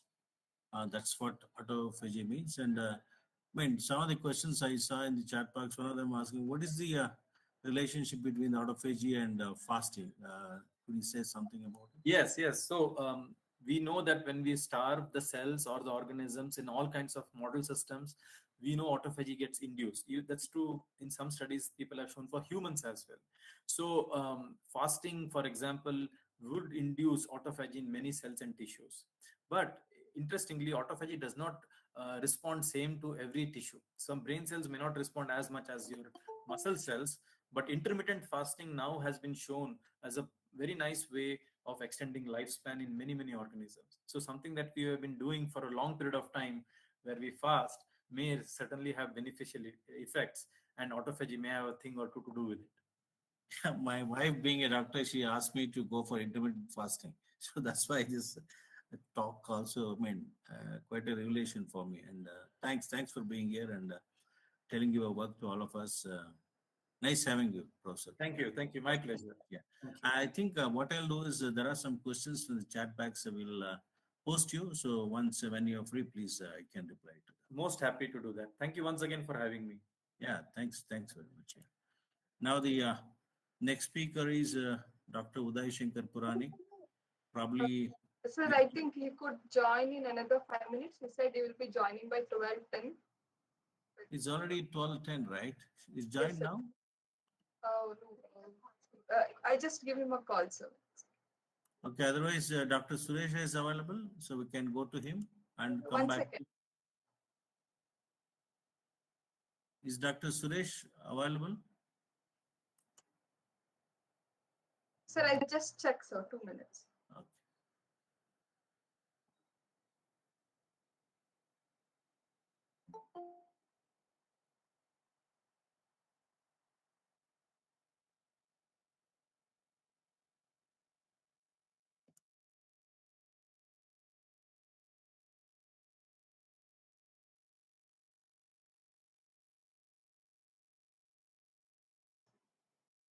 Okay. The next speaker we have is Uday, sir. He has some technical issues, so another 2 minutes he will be joining the session.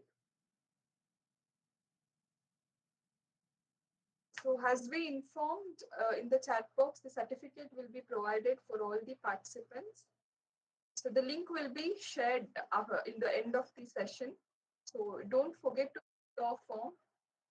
Only the participants who have filled the feedback form will receive the certificate within another 3 days or in the end of this working week.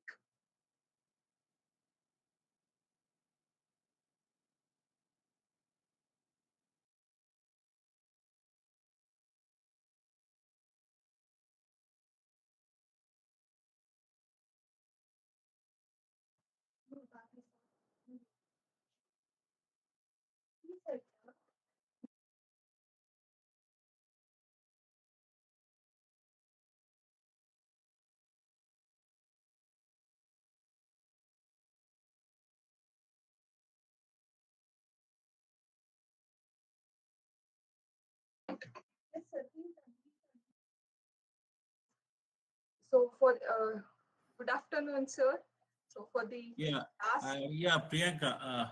I think Dr. Uday Shankar Puranik joined. I think this is going to be a talk on Made in India, technology for the world. That's what self-reliant Atmanirbhar means.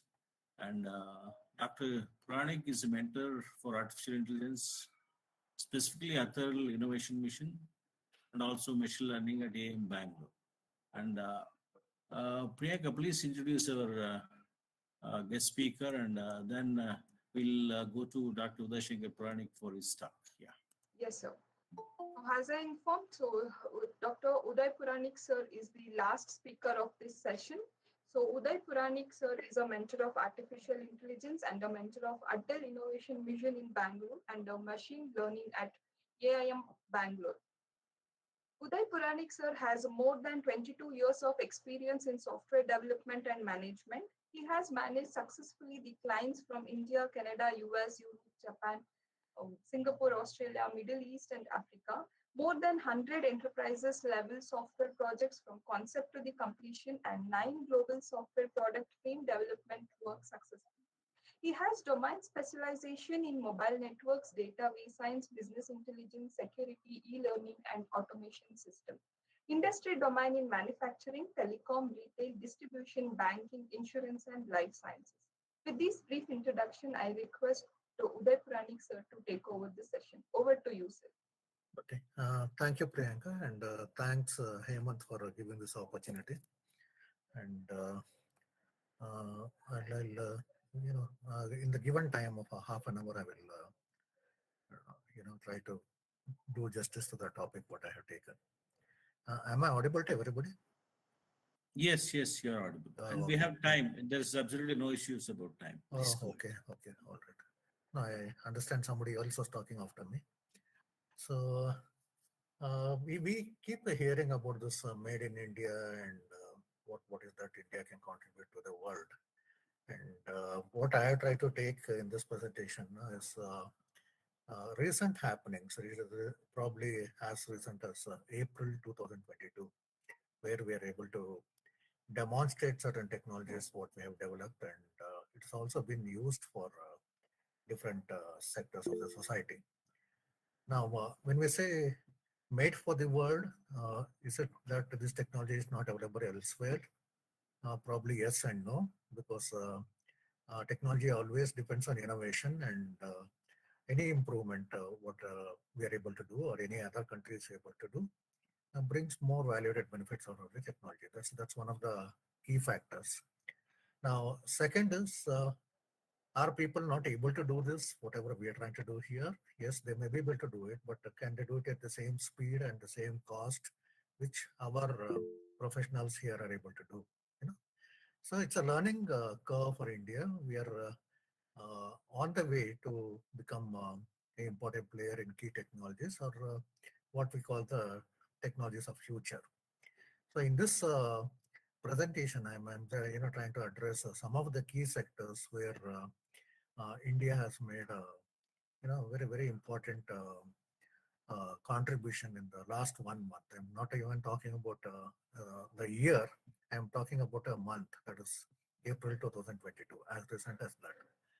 And what I'm not able to put in slides because of the sensitivity of the information, and also because of the non-disclosure agreements that have been signed with the companies working on this, without using this slide. Okay, so Priyanka already gave a brief introduction about me, but to summarize whatever she said, it's a very simple thing. I have 3 engineering doctorates from different universities in US, UK, and Singapore, and 36 years experience in global IT and technology. And my clients, as Priyanka was saying, they have come across vast sector from industrial sector, but you can say that any top 5 banks, which you can say the world top 5 banks, or FMCG, or retail, or telecom, or healthcare companies, at least 2 of them are been my customers. So including the companies like Amazon, you can say Sears, you can practically name who is in the present environment. Now, having worked with all of them and provided cutting edge solutions for them in different periods of time. In the process, I also developed 4 global product frameworks. These are not actually off-the-shelf product or what we call COTS. These are basically product frameworks using which your development time and any testing and also implementation time comes down drastically. So 4 of them for different industries. That's one of my contribution. And apart from my current role, I'm also mentor for startups in the field of AI, medtech, and cyber forensics. And local language implementation in IT has been a passion for me. When I say local language, it's essentially Kannada. And last 25 years, I've been working on using Kannada in information technology. It all started with the bringing Kannada for Bangalore Doordarshan. They didn't even have a Kannada software when they launched Bangalore Doordarshan here. The journey started there, and whatever you find today, Kannada in ATMs, Kannada in different softwares, dictionaries, different applications. For example, if you're still getting your mobile phone bill and detailed bill, if you're asking for that, then you will find that's also available in Kannada. And one of the uh, important things which I would like to remember is generating jobs for Kannada medium students in these kind of companies, because almost all of us use mobile phones today, irrespective of who the vendor is. If you are given a customer care number where you can call and talk to the customer care executive, then you have an option of choosing Kannada as a language. That wasn't there earlier. This is basically what we call the interactive voice response technology, or IVR. IVR doesn't come with Kannada, for that matter, any Indian language at all. So the first Indian language implemented in IVR, as far as India is concerned, is Kannada. And by doing that, today there are about 4,500 students who graduated in Kannada medium, working in this different call centers of mobile companies or retail companies and other people who are providing Kannada as a service in the call center. Now, this is a summary of what I do and what my interests are and where I come from. So with this background, as I said, I'll try to walk you through some of the important contributions from India, which you might have heard in the news, but I'll try to go a little more in detail. Or if it's new, then I think we should all celebrate that. Okay. So I'm not getting into the monetary values of all these things, because I just try to focus more on our contributions here. And I'll be starting with space tech. Space tech is one area where we made a lot of difference in the last 1 month. Pixel is a Bangalore-based space technology company. They became the first company in India to launch a commercial satellite, and they named it as Shakuntala.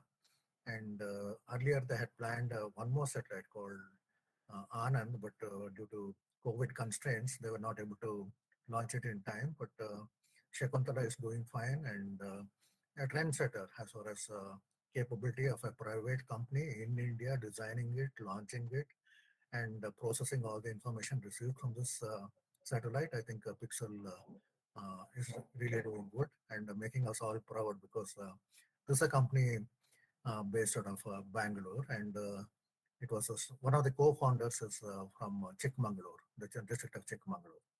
Okay, and when we talk of satellites like this, we also require a launcher. We also require a launch vehicle, and Agnikul, this is a incubated startup from IIT Madras, and they're on their own now, and they have developed a rocket, satellite launch vehicle, or a rocket, what you can call that. And they've also developed a launch pad for this. And I'll be, explaining in detail what is these two companies. There are many such companies today. I'm just taking 2 examples here. And what are these people doing, and how is it all going to help us? So I'll be trying to walk you through some of this information now. Pixel basically, focuses on what it calls hyperspectral imaging satellites, and that is their core strength. HSI is their core strength, and unlike large satellites launched by ISRO, NASA, or any other company, Pixel launches satellites which are very small but very useful for whatever purpose they have been designed for. Now, typically, I think Shakuntala was not weighing even 15 kgs. It's a small satellite, but the weight or the specifications, or physical specification doesn't matter, because it is designed to provide information which in so much detail which earlier wasn't available. So what Pixel says is their core strength is hyperspectral imaging, or what we call as HSI, and they basically say that you're able to get more data by that compared to using RGB, or spectrum of red, blue, and green and blue, which probably typically which other satellites use. That's one of the advantages. And the plan of Pixel is to have a constellation, just like Elon Musk. They want to have a constellation of this kind of HSI based satellites, and I think they plan to have around 30 to 36, which will cover the entire Earth. And by doing that, they believe that that every 24 hours you are able to get revisit. That means if a satellite passes over Bangalore now, you can expect it to collect again information in another 24 hours. So the gap between a satellite pass, they want to reduce it, and they want to reduce the cost of the satellites. They want to collect more information, they want to process it, and they want to give it for multiple applications. Now, this all started with a concept. If you look at the youngsters who are behind this company, it started with a concept, and they have been working continuously to make it a reality. They got funding from different companies, and they're working with partners like ISRO, and trying to make this dream come true. Now, one thing is you're designing a satellite, and you're probably taking help of a launch company, and this was incidentally launched by a company in US, and later on I think they want to use ISRO facilities for their future planned launches. That's one of the things. Now, what they're focusing on is on building this kind of satellites. That's right from concept to making it ready, and making it ready for testing. And testing facilities and launch, probably they may plan to use it at ISRO. However, after you launch it, now it collects tons of data. Now, what are you going to do with that? So what Pixel has done is it's taken a lot of initiative and effort to build a data platform for this. So all the data which is beamed down from satellites like Shakuntala will be processed. That means it will be collected, it will be processed, and then provided to, as a real-time insights. It's not an end of the day or end of the business kind of insights. They want to give it as much as possible in real time, and for which they have already developed a very robust data platform using machine learning algorithms, and they have also taken multi-dimensional visualization of the satellite data, and using the spatial and temporal dimensions. And they want to make it as a one complete hub where you are able to get data, you're going to get it processed, and you're also do end-to-end analytics, and you also have visualization capabilities in one place. So you don't have to depend on too many vendors or outsource it, or in the process lose out on time, because their objective is to provide all the useful information in near real time. Now, having said this, now question is where we are going to use this. They may be doing all this. Now, where are we going to use it? What difference it makes to the industries? I've taken a couple of their potential applications here. One is on environment. We are all aware how important it is for us to save our environment, and whatever is happening due to the climate changes. We're already experiencing it. This kind of showers in Bangalore at this part of the year, unusual to say that, and or you have extreme heat conditions in North India, or even parts of Karnataka, North Karnataka in particular. Again, the indication of how badly we are getting affected by climate changes, and there's a lot of work being done to, retain whatever environment we have without further degrading it, and where possible to reverse situation.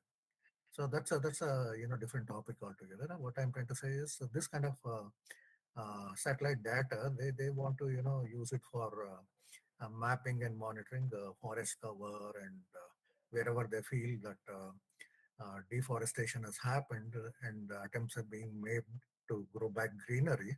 Obviously, you can't grow back a forest. You may be able to do some tree plantation and try to get back some greenery there. So they want to use satellite for this kind of purpose. That's one thing. And second is wherever we have climate-induced risk or climate change-induced risk causing us flooding or famine or even wildfire. Of course, most of the wildfire is human caused disasters more than natural causes. But they want to, kind of, track it and alert the government agencies whenever this kind of situations are happening, or a kind of, forecast. Okay, this is something that may happen in the next few hours or next few days, so that the corresponding departments can be on alert and try to minimize damage to livestock, people, and also where possible, they may also be able to protect some damage to collateral property and things like that. Now, this is already being done if you look at it, but what the advantage you get in this kind of satellites is pixel claims. It will be in near real time. So any disaster that happened, any relief you're trying to provide, any kind of work you're trying to do for rehabilitation, you can monitor that in almost real time. So you can take any corrective action where it's required. You can deploy resources as and where there is a urgent need, and that helps all our relief teams, whether they're from NDRF or whether they're from military or any other team, local administration, voluntary agencies. Everybody know what is happening in real time and take appropriate measures. That's one of the things. And the second is hazardous material. When we talk about it, we find contamination of our water bodies happening due to illegal dumping of chemicals and untreated waste, and very, very unprincipled way. Even city garbage is dumped in certain areas. And so this all leads to groundwater contamination and also pollution across our different water bodies. So wherever this kind of attempts are being made, they want to kind of point it out and try to prevent that from happening. And water is increasingly becoming a scarce resource, and they want to help whether we can have a sustainable use of water. So whether it's water being provided with irrigation, there may be we keep hearing that canals have been leaking or breaking, and water has been flooding into farmer fields, or the upstream farmers are taking all the water and downstream farmers are not getting the water. A lot of issues there. We have still not reached a violent war kind of situation where water is concerned, but that's already happening in countries in Africa where people are fighting for whatever available water is. So if we don't have a sustained use of our water resources, we may also face more conflict in terms of water. So these are some of areas which they think is can be addressed by the data they're collecting and the data they're processing and the data they're able to provide. As I said, these are some of the applications I have taken, not all of them, and it's just to give a indication of what all can be done, even though it's such a small satellite and which has a very, very specific purpose. And in agriculture, they believe that they can monitor crop health and detect any variations. Variations is primarily with any weeds that are happening or pest attacks, or could be even a kind of contagious disease spread spreading across specific area. And wherever they find nutrient deficiencies also, they believe that they can identify and call out. So what they believe is they're not just looking at the crop health, they also are looking at the soil health and providing, total perspective information in one place. So that's one of the advantages they think they can bring to the table. Now, other area is mining. When you say mining, we don't have to, straight away relate to whatever happened, unfortunately, in Ballari. What I'm talking is any natural resources we have today either are being not properly utilized, in the sense, there's been a very random kind of mining operations being done, or obsolete ways of doing it with a lot of wastage.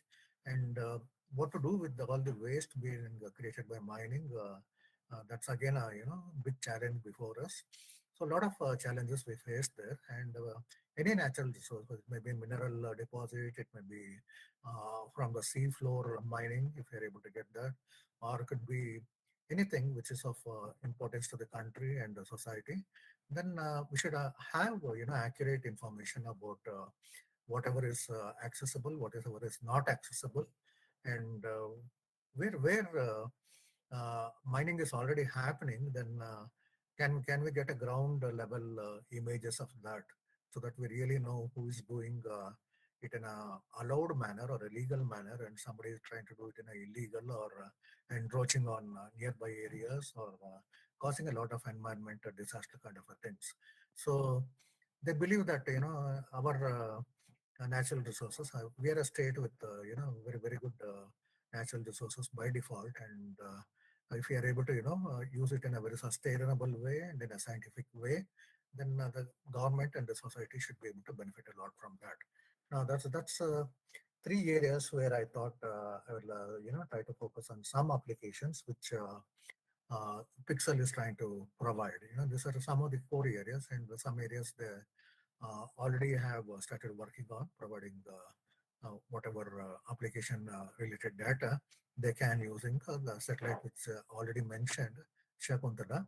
One satellite may not be enough. Probably when they have a constellation of satellites, they may be able to get it in near real time. That's their ultimate objective. So that's one of the big difference which Pixel has made in space tech, and probably that will motivate a lot of us, maybe even people in the audience here, to look at what is that we can do.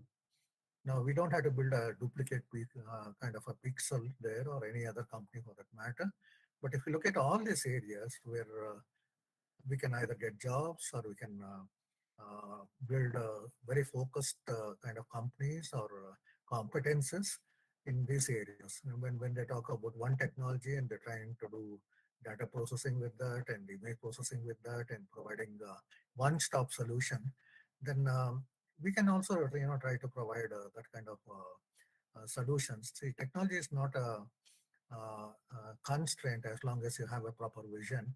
And if you're able to convince, then I think a lot of investors would also come in. I think that's what Hemant was, explaining in the morning talk, the welcome address, where he explained what all work is being done by the organization, encouraging startups, encouraging patents, and trying to, make startups also successful. I think there's a lot of good work being done by the organization, and thanks to the leadership of Hemant and his team.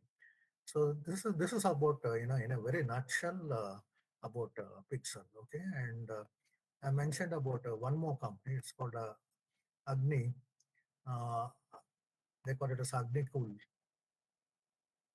Cosmos. This has been incubated in IIT Madras, and they also have a good presence now in Kerala. And what they try to do is they try to build a launch rocket using 3D printing technology, and they want to make it very unique in the sense that it should be a configurable design, not a standard design. They want to focus on probably a payload of maybe 100 kgs, which can be launched up to 200 kilometers or LEO. and they want to make it configurable. That means you can go to them, tell them that this is your satellite or a number of satellites, multiple satellites, which you want to probably launch using the rocket, and they can customize their launch rocket according to your needs. That's one of the advantages they have. It's a configurable design. It's a USP they have. And second thing is this multi-stage rocket which they have built, and all the three they have tried to bring in as much as savings in times of time to deliver, because you can't have one vehicle and keep doing multiple launches with that. Their intention is to be able to have a facility, any country, anywhere in the world, if they were to, hire the services or buy this kind of rockets from Agnikul, then they should be able to launch this kind of satellites which pixel like Shakuntala or even bigger ones up to 100 kgs from their own environment, wherever it's suitable for a space launch. So they have designed this, and I mentioned about the 3D printing technology that gives them a lot of flexibility. And the advantage in this is it's a semi-cryogenic engine they have developed, and designing a semi-cryogenic engine is one thing, or even developing is one thing, but where you have to continuously test it, I think the company is already working on that. I think they've been continuously testing their semi-cryogenic engine from 2018. That's almost 4 years now, and they're able to fine tune and make it more perfect. That's one of the advantages.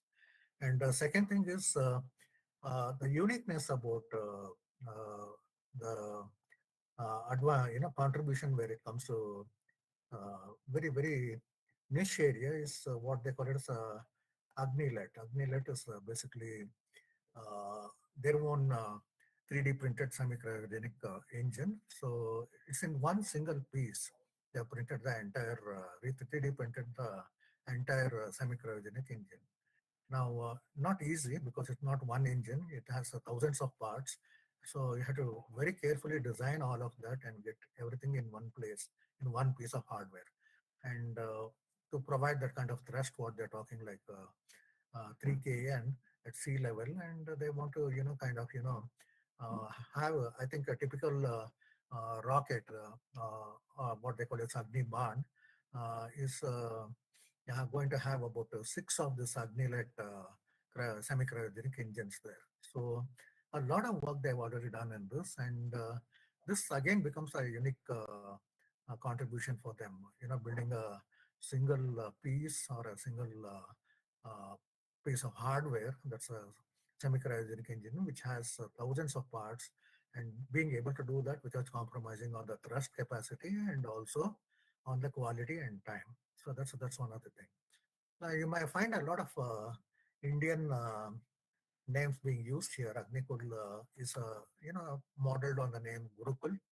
So they believe that whatever they want to do with rockets, or generally what we relate with fire, they want to do it in Agnikul. That's a kind of one relative narrative there. And when we talk about Agni Ban, if you look at it, it's primarily Ban is what we say the arrow, right? So fire arrow, if you want to translate it loosely into English, it's a arrow of fire, and they have called the rocket as Agni Ban. So when you have an arrow, you also require a bow, and that is where Dhanush comes in. So Dhanush is primarily a launch pedestal. So based on, they've done a lot of work here, because you can't say I have a launch pedestal, then go back and see what the kind of roads that are there to take to the launch site, whether the roads can take the weight of the pedestal, or whether the local government regulations allow that kind of transport and all that. So they've done a lot of work on all this, and Dhanush is a very versatile, very mobile launch pedestal, which can be, according to the company, which can be easily transported to any country wherever they feel they have a site for doing this kind of satellite launches, and it can be used there. It's mobile, and it's also a very high-end kind of a launch pad which they've developed. So this company focuses on these four areas. One is having a very custom built kind of rocket, Agniban, I leave the name itself, and having a kind of a launch pedestals like Dhanush. So again, a lot of technologies have gone into this. Appears very simple to do that, but not so easy. A lot of technologies have gone in. A lot of software has been used. AI has been used. ML has been used. A lot of IoT obviously would be used. So a lot of things have gone into the simple packages. Now, these are two companies I just picked up from the space tech part, where, as I said, we are taking examples in the last 1 month, that is April 2022 onwards. Okay. Now, having said that, I'd like to move to the health tech part of it. And here I've taken two examples here. Health tech, I'll explain this. One is for people who have been disabled from the knee cap and above. Okay.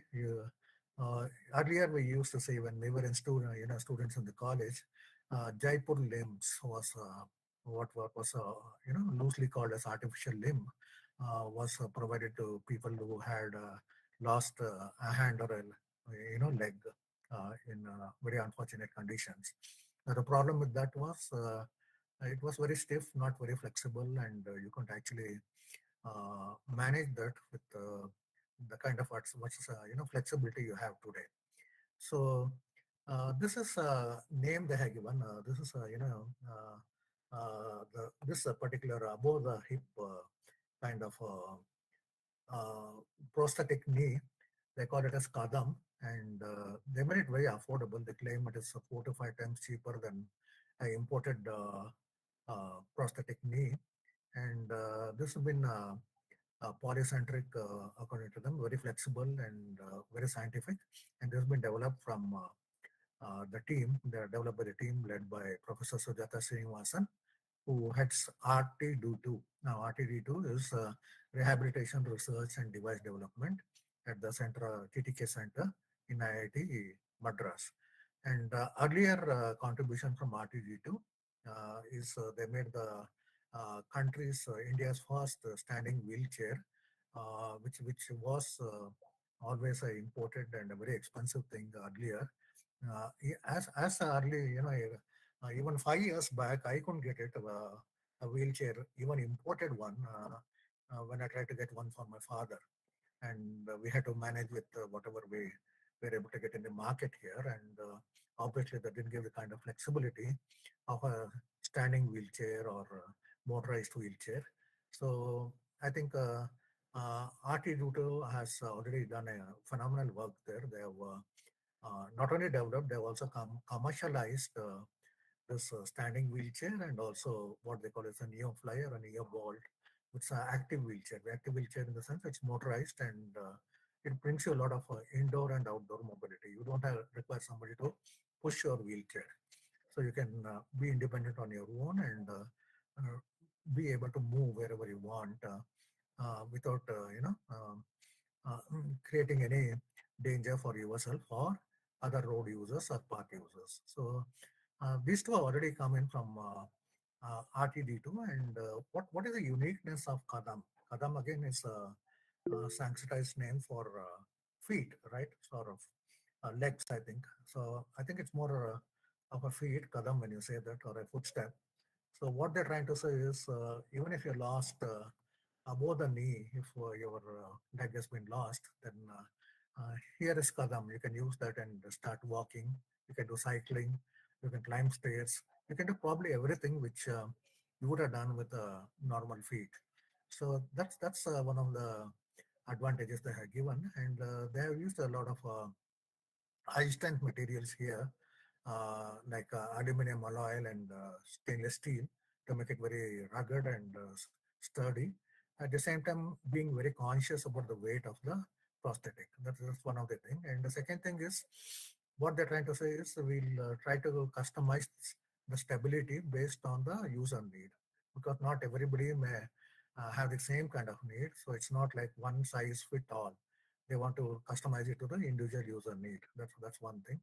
And you can walk at different speeds. That's one advantage they try to bring in here, where they want to give a swing control adjustment, so that you can decide how quickly you want to walk, whether you want to take a brisk walk, or you want to have a very casual walk in the park, or you want to work even slow because you just want to be very safe, that kind of a thing.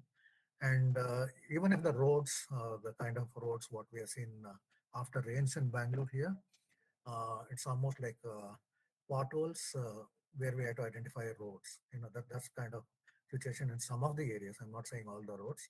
So even if you have a situation like that where you have uneven terrain, and you should be able to still have stability. So they have a patented 4-bar geometry which they're using in developing this limb. So what they're trying to say in all this is you can flex your knee up to 160 degrees, they say that. And they have done a lot of testing with different users walking in different surfaces, steep slopes and all that. So obviously they're trying to, kind of continuously improve this, making it more affordable for everybody. Now, this is revolutionary in the sense, that's one, it's made in India. And the second thing is it will be very economical compared to imported similar products. And not just for India, any other country like ours, which has this kind of challenges, even they would be more than happy to use Kadam. And I think that's where the contribution from India to the rest of the world also goes out. So this is some of the unique features of Kadam out here. And as I said, they're continuously working on that, thanks to Professor Sujata. And there's a lot of work being done there. Now, I also showed one more picture in the earlier slide. Now, this is a device which has been developed by IIT Kharagpur.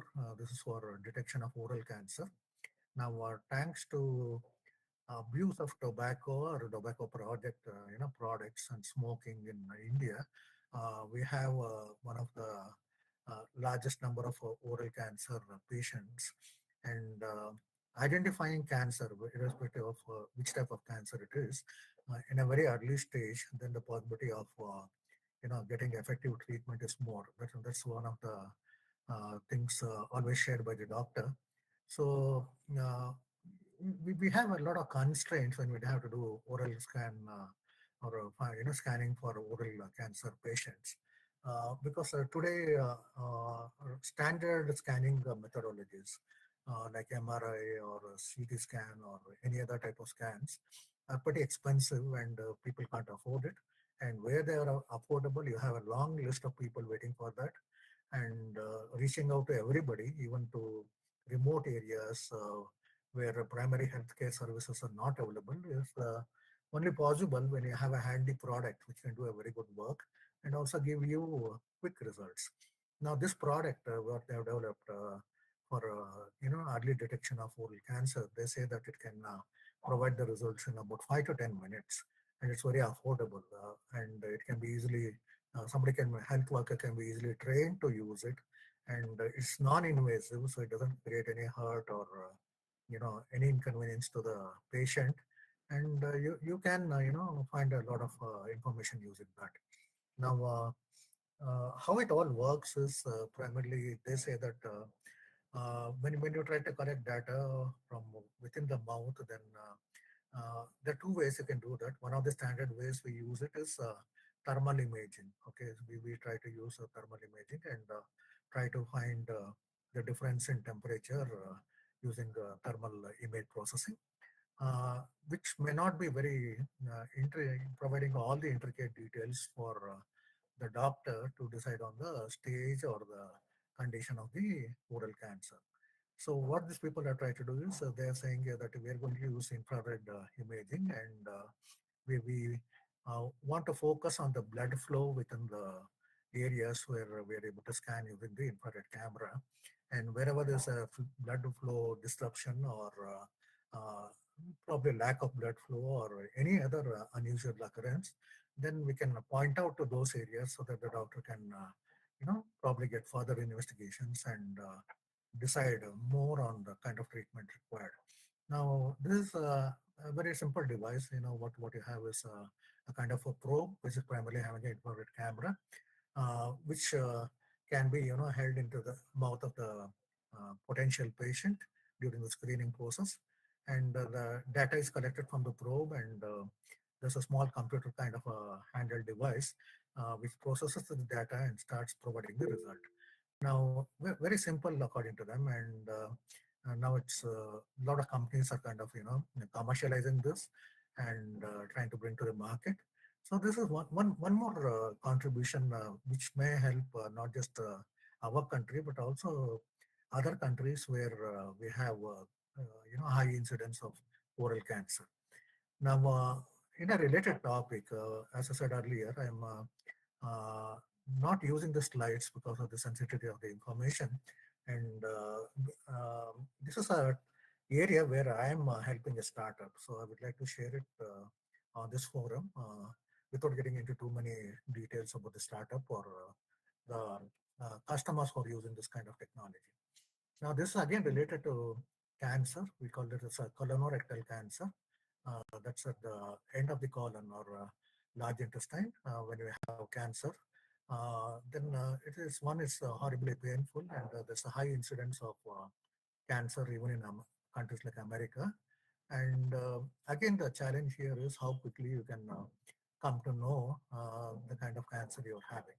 So in this colorectal cancer, what happens is whenever you do a scan, maybe a kind of a MRI or a CT kind of CT scan, then you are able to point out the lessons created by cancer, or what we can in general language call it as nodes. Nodes is a wrong word, but these are basically lessons caused in the tissue.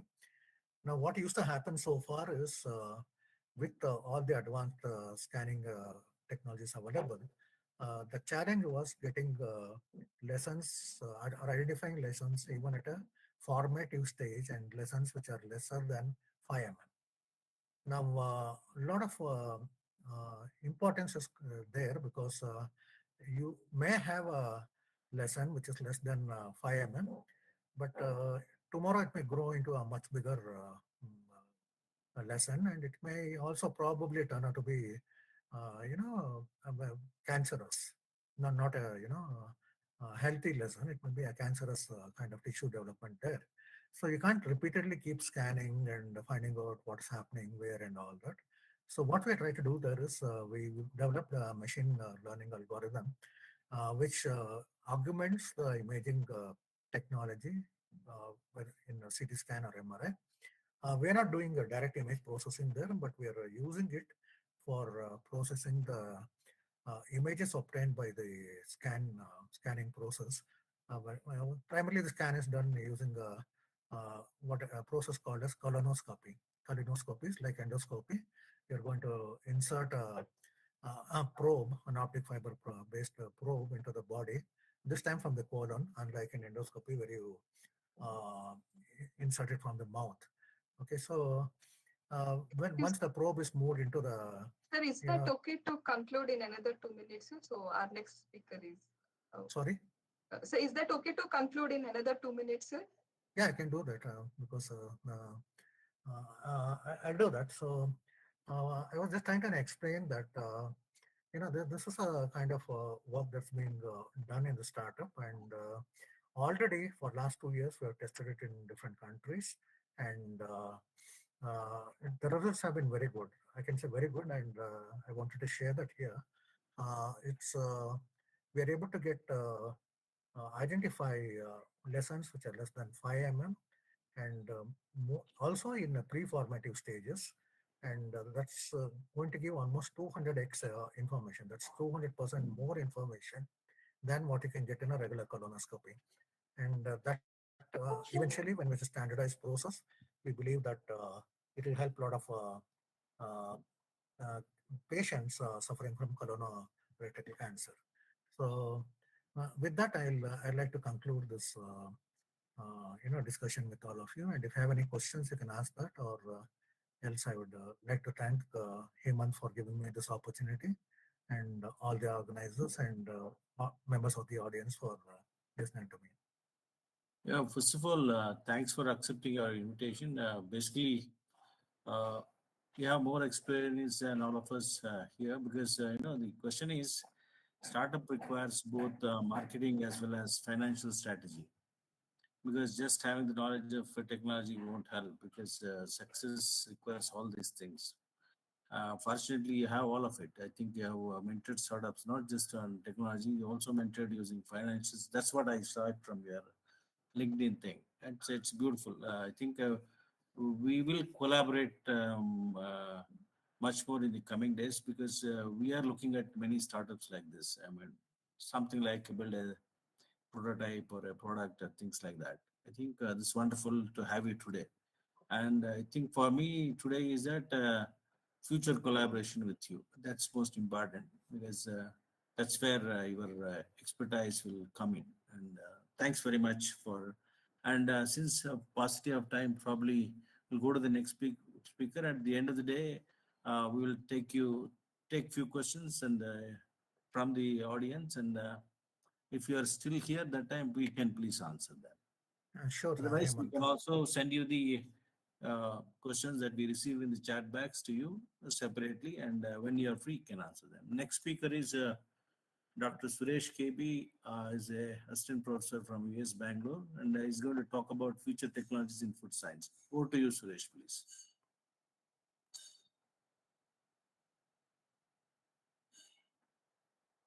Yes, Suresh, you can go on. ಇದರಮ್ಮ Suresh Priyanka ಇದ್ದಾರೆ sir. ಅವ್ರು mute ಆಗಿದೆಯಾ ಏನಾಗಿದೆ ನೋಡಿ. Mute ಆಗಿದೆ, but you can unmute sir. It's a host. At least call him and find out whether it's any problem from his end regarding. Yes, sir. Yes, they are calling. It is his presentation, right? Yes, sir. He's presenting. You are presenting or he's presenting? We are presenting, sir. He sent the presentation to us, so Okay. we'll be presenting from our side. So just find out whether it's here.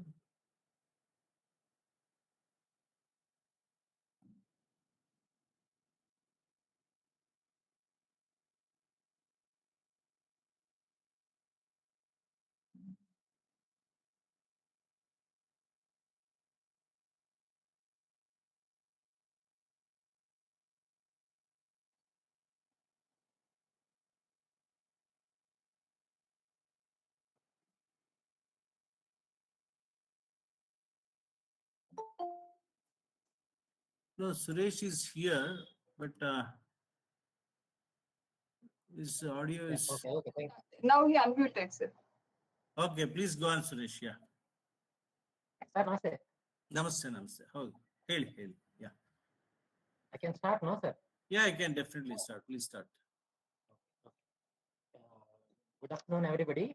I thank Hemant Kumar sir and KSST for giving me this opportunity. In this futuristic technologies, I will be speaking something which is related to food.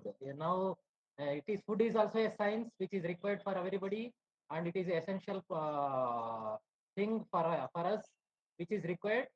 And in that food, millets are the primary important entities. Now we are talking about we are self-sufficient in food production.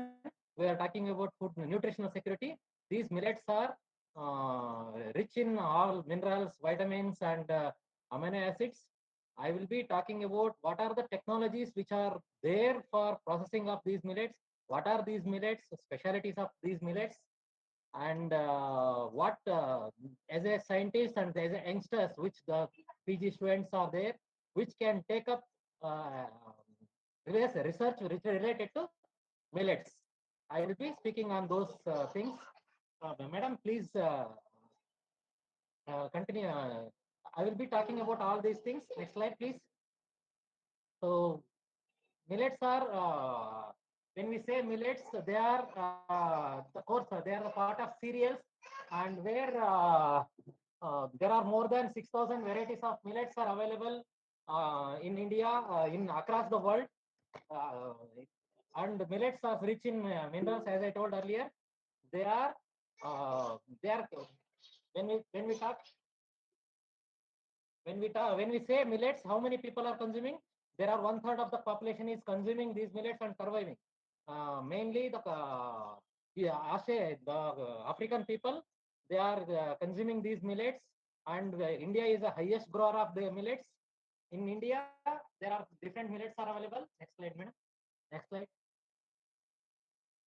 So when we say millets, sorghum, maize, pearl millet, those are there. Next slide. And now amaranth is also included under millets. They are regarded as nutri cereals because of their high protein, fiber, calcium, and minerals.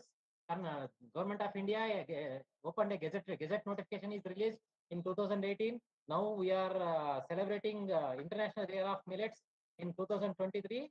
Across the world, these millets importance will be awareness will be created across the world to use these millets to improve the health. Next slide, please. So when we say millets, major millets are there, smaller millets are there, and other pseudo cereals are also there. Sorghum, pearl millet, and ragi are majorly grown. In addition to that, foxtail millet, little millet, proso millet, kodo millet, barnyard millet. Nowadays, for past 6 years, we have brown top millet also. And there are few African millets like teff, fonio, and job tears. They are mainly African millets, so which are consumed by the people. Next slide. You can see the pictures of these millets. This is sorghum.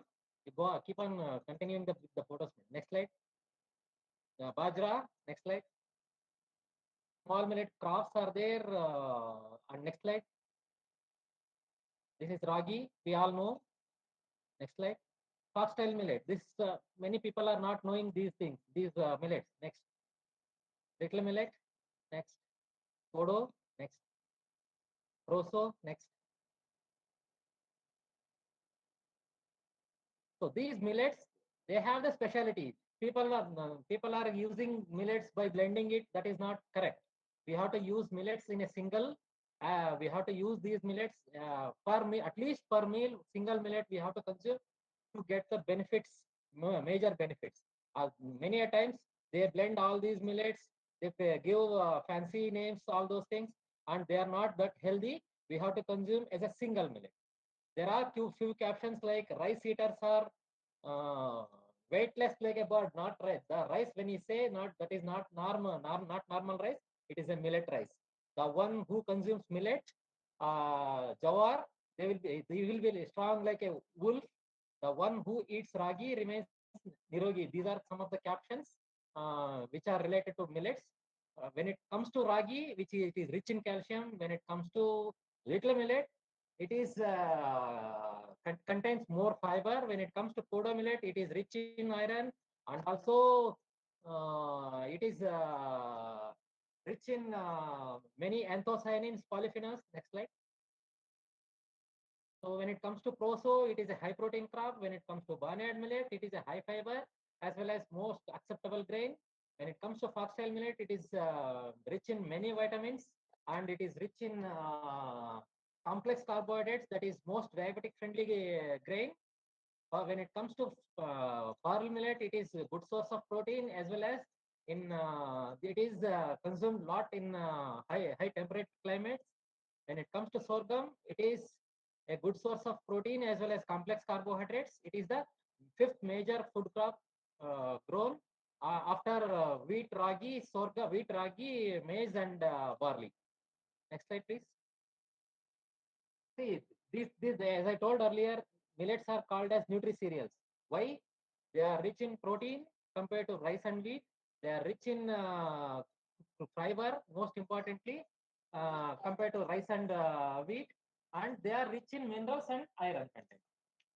So, these millets. See, when I say nowadays foxtail millet, you can see the protein content. It is almost 11 point more than 11%.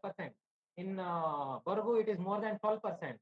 In sorghum, it is more than 10%. In sajje, it is pearl millet. It is almost similar, equal to 12%. So most importantly, the fiber content. See, you can see here the Udalu, I have mentioned, that is barnyard millet. It is containing more than 13% of fiber content.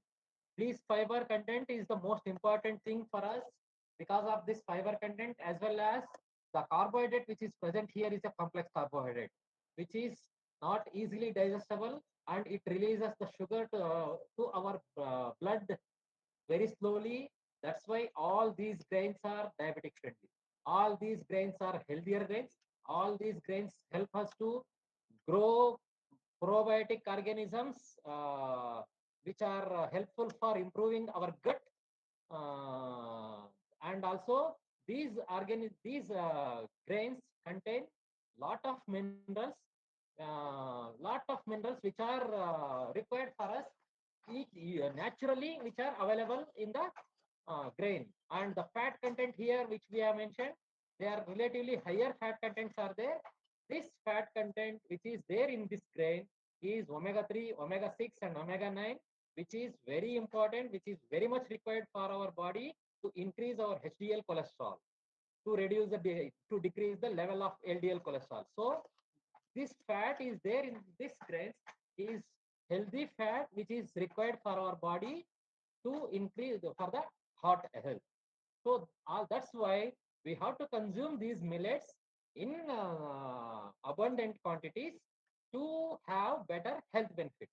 If somebody is looking, not only the diabetic people, not only the hypertension people, those people, it is not for those people, it is for everybody to improve our health over a period of time. If we start consuming these millets over a period of time, so our health will improve without any interventions of other medicines. Next slide, please. So when we say, as I told earlier, the minerals, proteins, in addition to that, they contain high amount of lecithin, which is a part of fat. They contain high amount of vitamin B. The vitamin B complex vitamins are very less required, very less available for the people who are there, who are vegetarians. Only the non-vegetarians will have vitamin B complex vitamins, but for a vegetarians, these grains will give abundant quantity of vitamin B to consume in a natural form. And these millets are rich in minerals like calcium. Millets are rich in iron, and most importantly, the potassium and magnesium. This potassium, magnesium, which is present in millet, is helpful to replace the sodium portion which is there in the body, which is required to reduce the body blood pressure in the age-old people or the people who are already with the blood pressure. So this potassium and magnesium content will replace the sodium content in the salts or from our body, reduce the sodium content. By this, it reduces the blood pressure in the person. Next slide.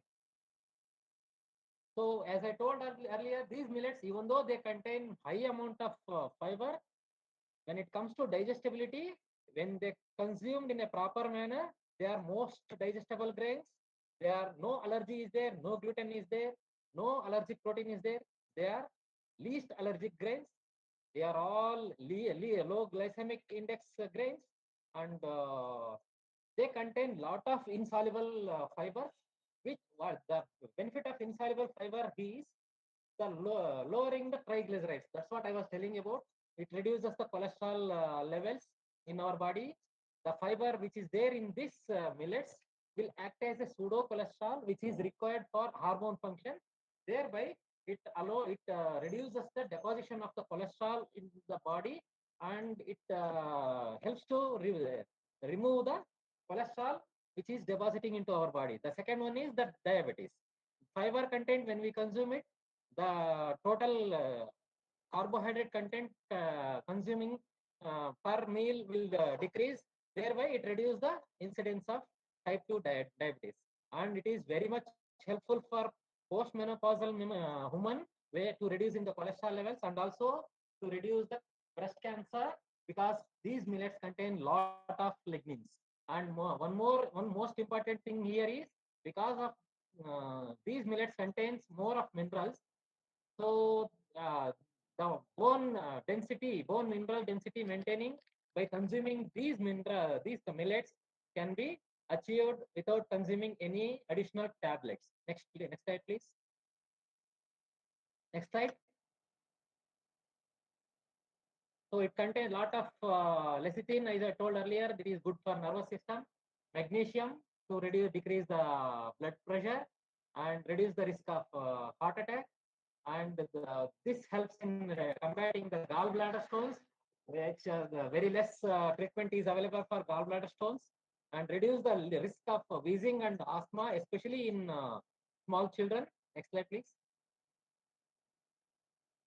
So these millets, how it can be used? They can be used in day-to-day basis by replacing the rice, whether it is in the form of malted beverage or in the form of fermented beverage or in the form of roti, porridges, our regular meal like chapatis, dosas. It can be consumed in all those portions by wherever the rice is being used. We can simply replace the rice, regular rice, and we can use these millets to prepare lot of food products. Whether you, when you say food products, whether it is for breakfast items, whether it is for your lunch, whether you prepare some snacks, or you prepare food for your dinner, this can be used. These millets can be used.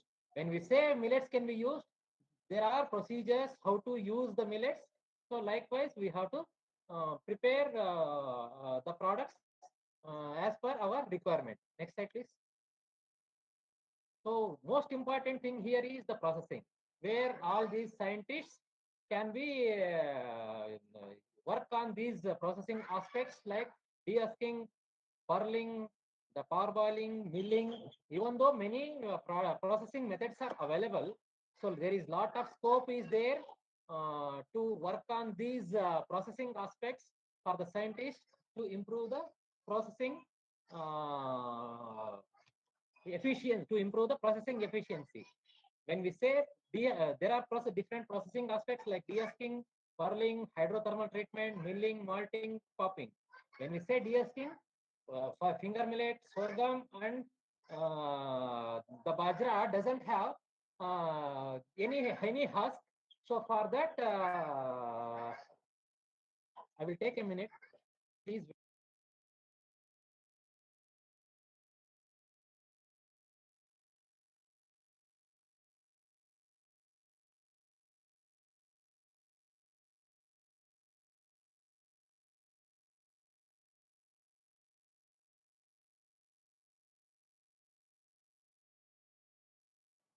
Sorry, when we say processing, the sorghum, finger millet, and bajra, pearl millet doesn't have a husk where we can use the millets directly.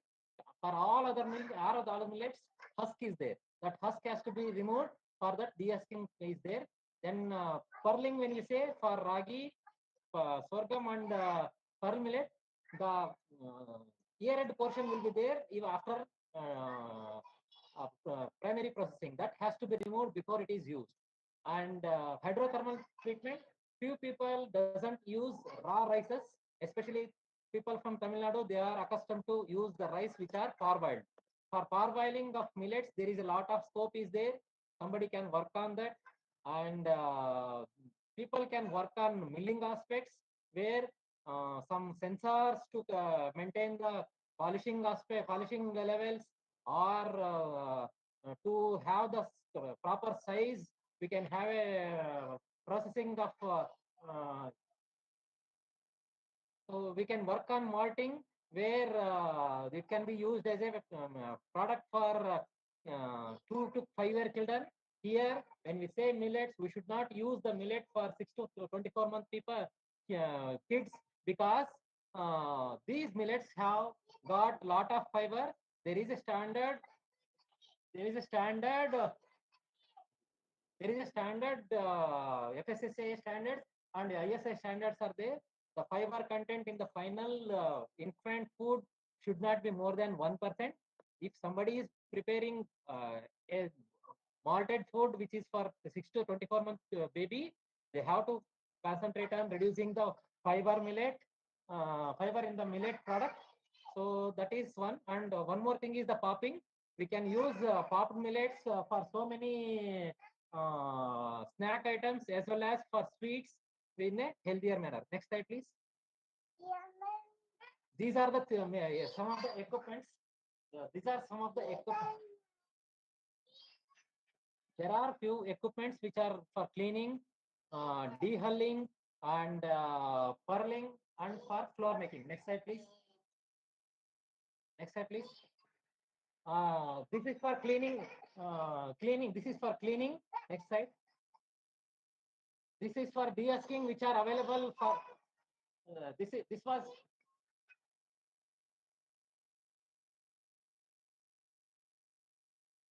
This is for dehulling, which was there 15 years back. The efficiency of these equipment is less. This is the one which is next slide. This is the one which is developed by CII Bhopal. This can be used for all the millets for dehulling. This is a copied machine from the company for dehulling. Next slide. So this is the most advanced machine which is available now, which is two-head, two-pass dehuller. Next slide. So other design of that machine for dehulling.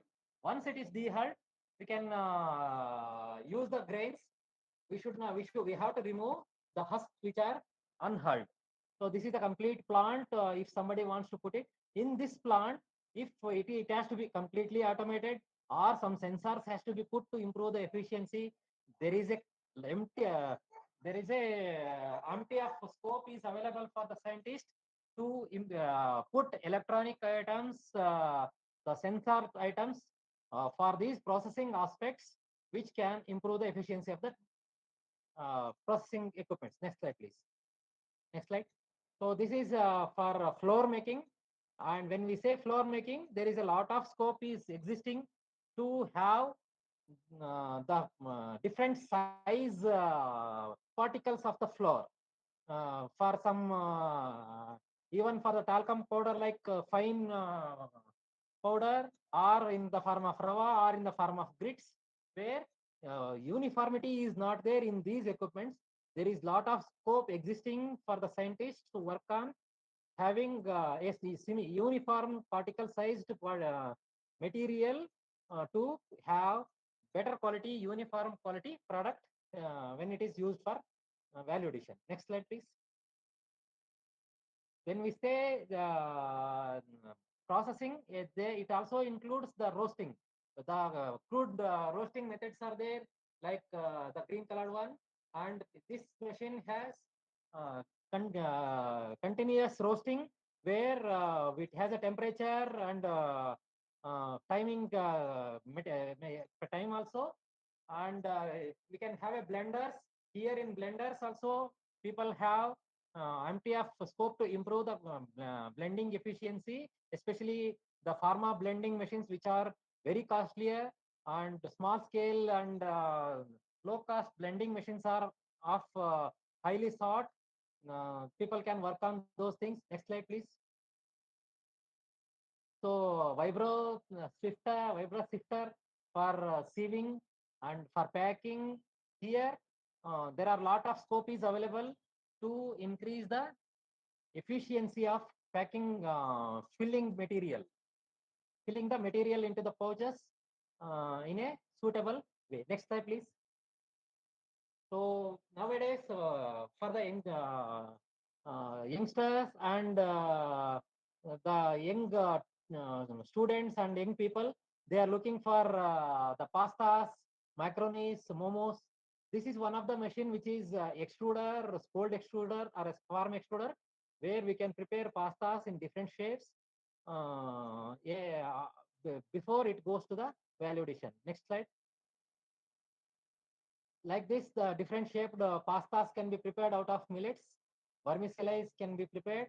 Different shapes of macaronis and pastas can be prepared using that equipment. Next slide. So next slide. Pastas next.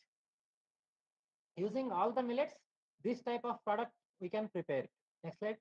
So we can have a flakes in the form of poha, which can be used in the breakfast, or we can use like this a hot extruder. We can prepare kurkure. We can manufacture kurkure out of the millets, which can be a healthy snack for everybody. Next slide. So next slide, please. So this is a kurkure which is prepared out of foxtail millet, and expansion will be almost similar to that of our maize. Next slide. So we have a center of excellence at GKVK.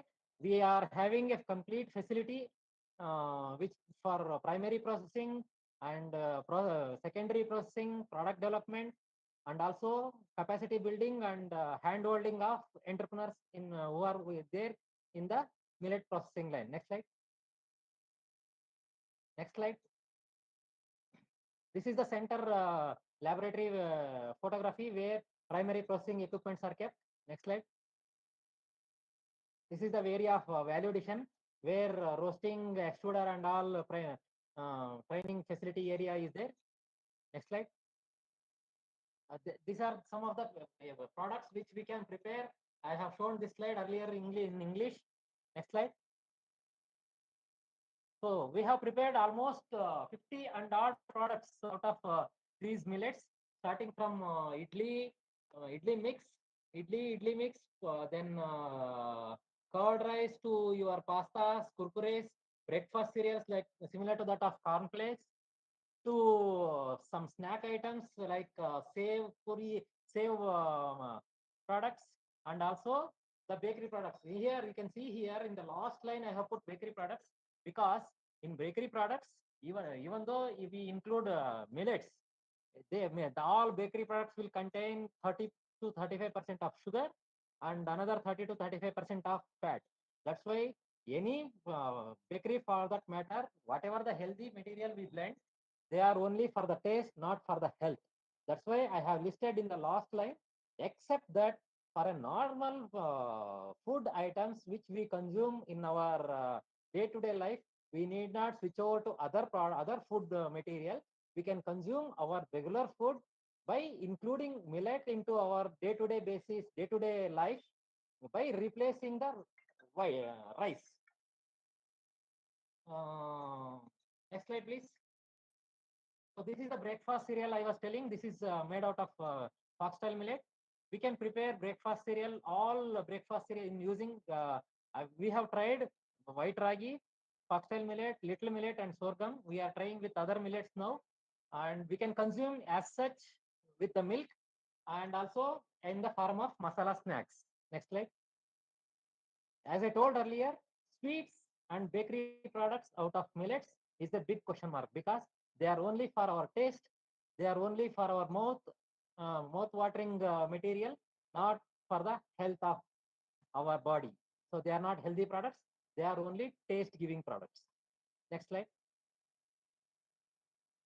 With this, we see here, ICMR has given how Indian food plate should look like. But our Indian food plate, we are not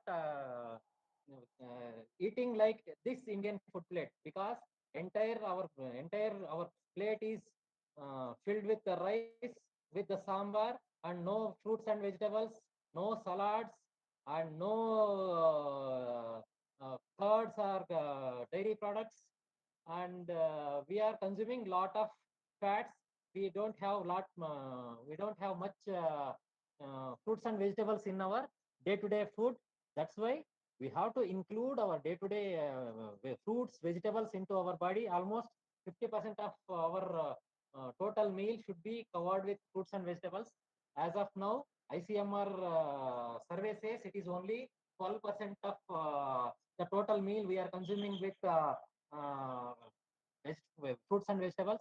We have to increase total quantity of fruits and vegetables is consumed in our food, and we have to include lot of pulses, oil seeds into our food. We have to decrease the total cereals which are consumed as of at present, which is lot of cereals are consumed. We have to decrease, and most importantly, we have to decrease 5 white contents. So those 5 white contents are rice, salt, sugar, fat, and maida.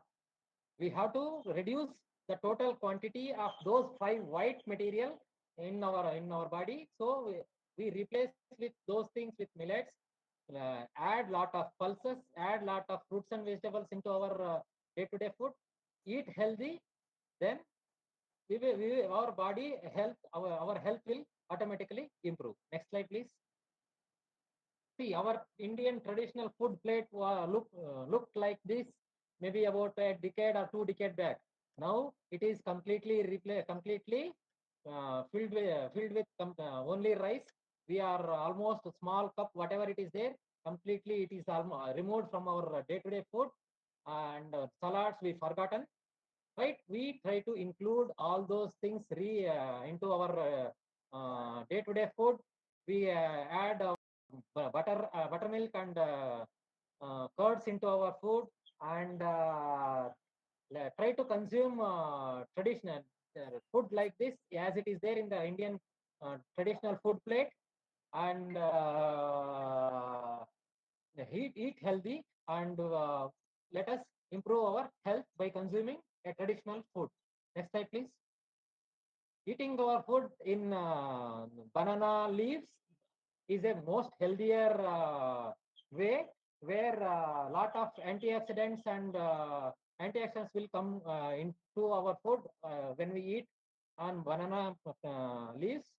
So we will eat traditional food in a traditional way and healthy way. Let us eat millet. Let us include millet into our food. Let us consume lot of millets. Let us say, yeah, grow millet, a lot of millets. Let us eat millet, and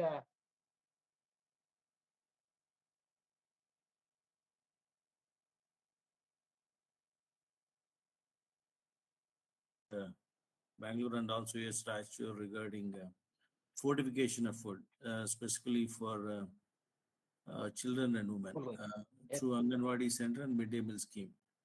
I hope all your technologies, there are a lot of technology that your university has developed, and the important thing is these things have moved towards the next stage of commercialization, and trying to encourage more startups.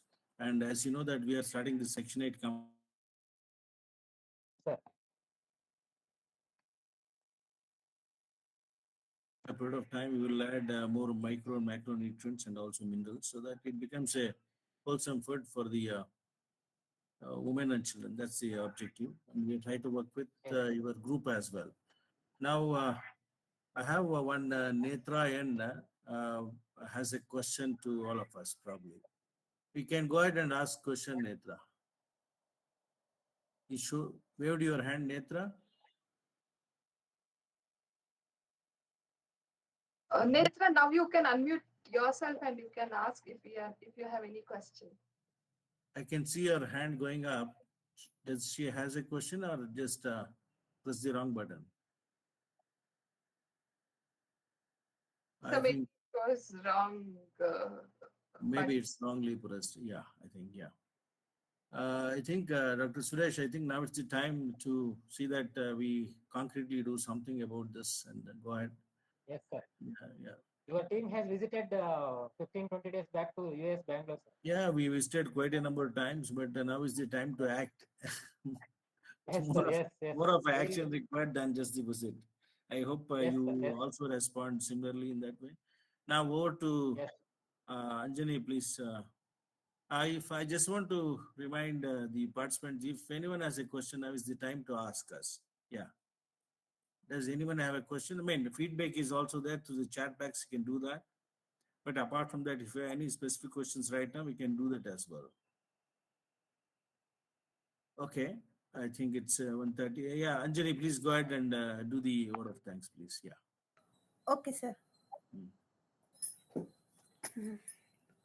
I would like to take this opportunity to thank sincerely to our Executive Secretary for supporting this this event and making this as a successful. Thank you, sir.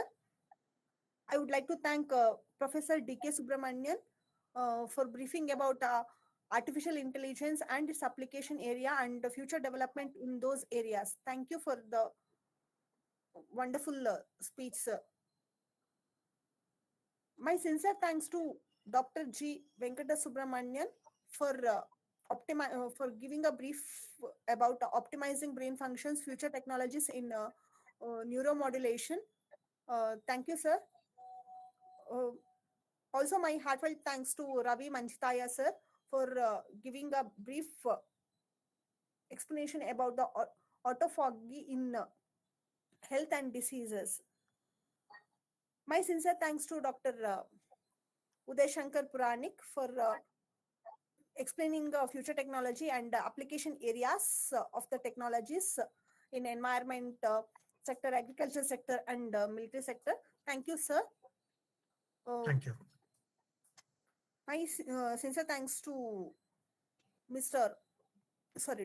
Suresh KB for giving a brief idea about the food technologies and the technology development in the food industries and how we can make our life healthier. Thank you, sir. Thank you, Suresh, sir. Finally, I would like to thank each and everyone who are making this event more successful and participating in this event. Thank you. The same kind of participation we are expecting in the future theme as well. Thank you, everyone. The certificate link is given in the chat box. I request all the participants to fill the certificate link, and all the queries which are there in the chat box will be replied by the our guest speakers. Thank you, everyone. Thank you, all the speakers, for in spite of your busy schedule, you have made time to attend this webinar and given us the valuable information. Thank you, everyone.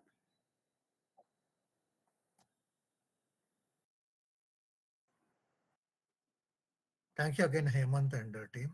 Yeah, I think we should thank you, and not just that. I think probably we need to collaborate as well to take this forward. And I we'll do that. personally would like to invite you to KSCST as well, Dr. Uday Puranik, so that see what could be done, because quite a few projects we have. I think we can take it forward. We'll do that, sir. Okay. Yeah, thanks Thank you. very much. Thank you. Thanks Thank you. everyone. Yeah, thank you.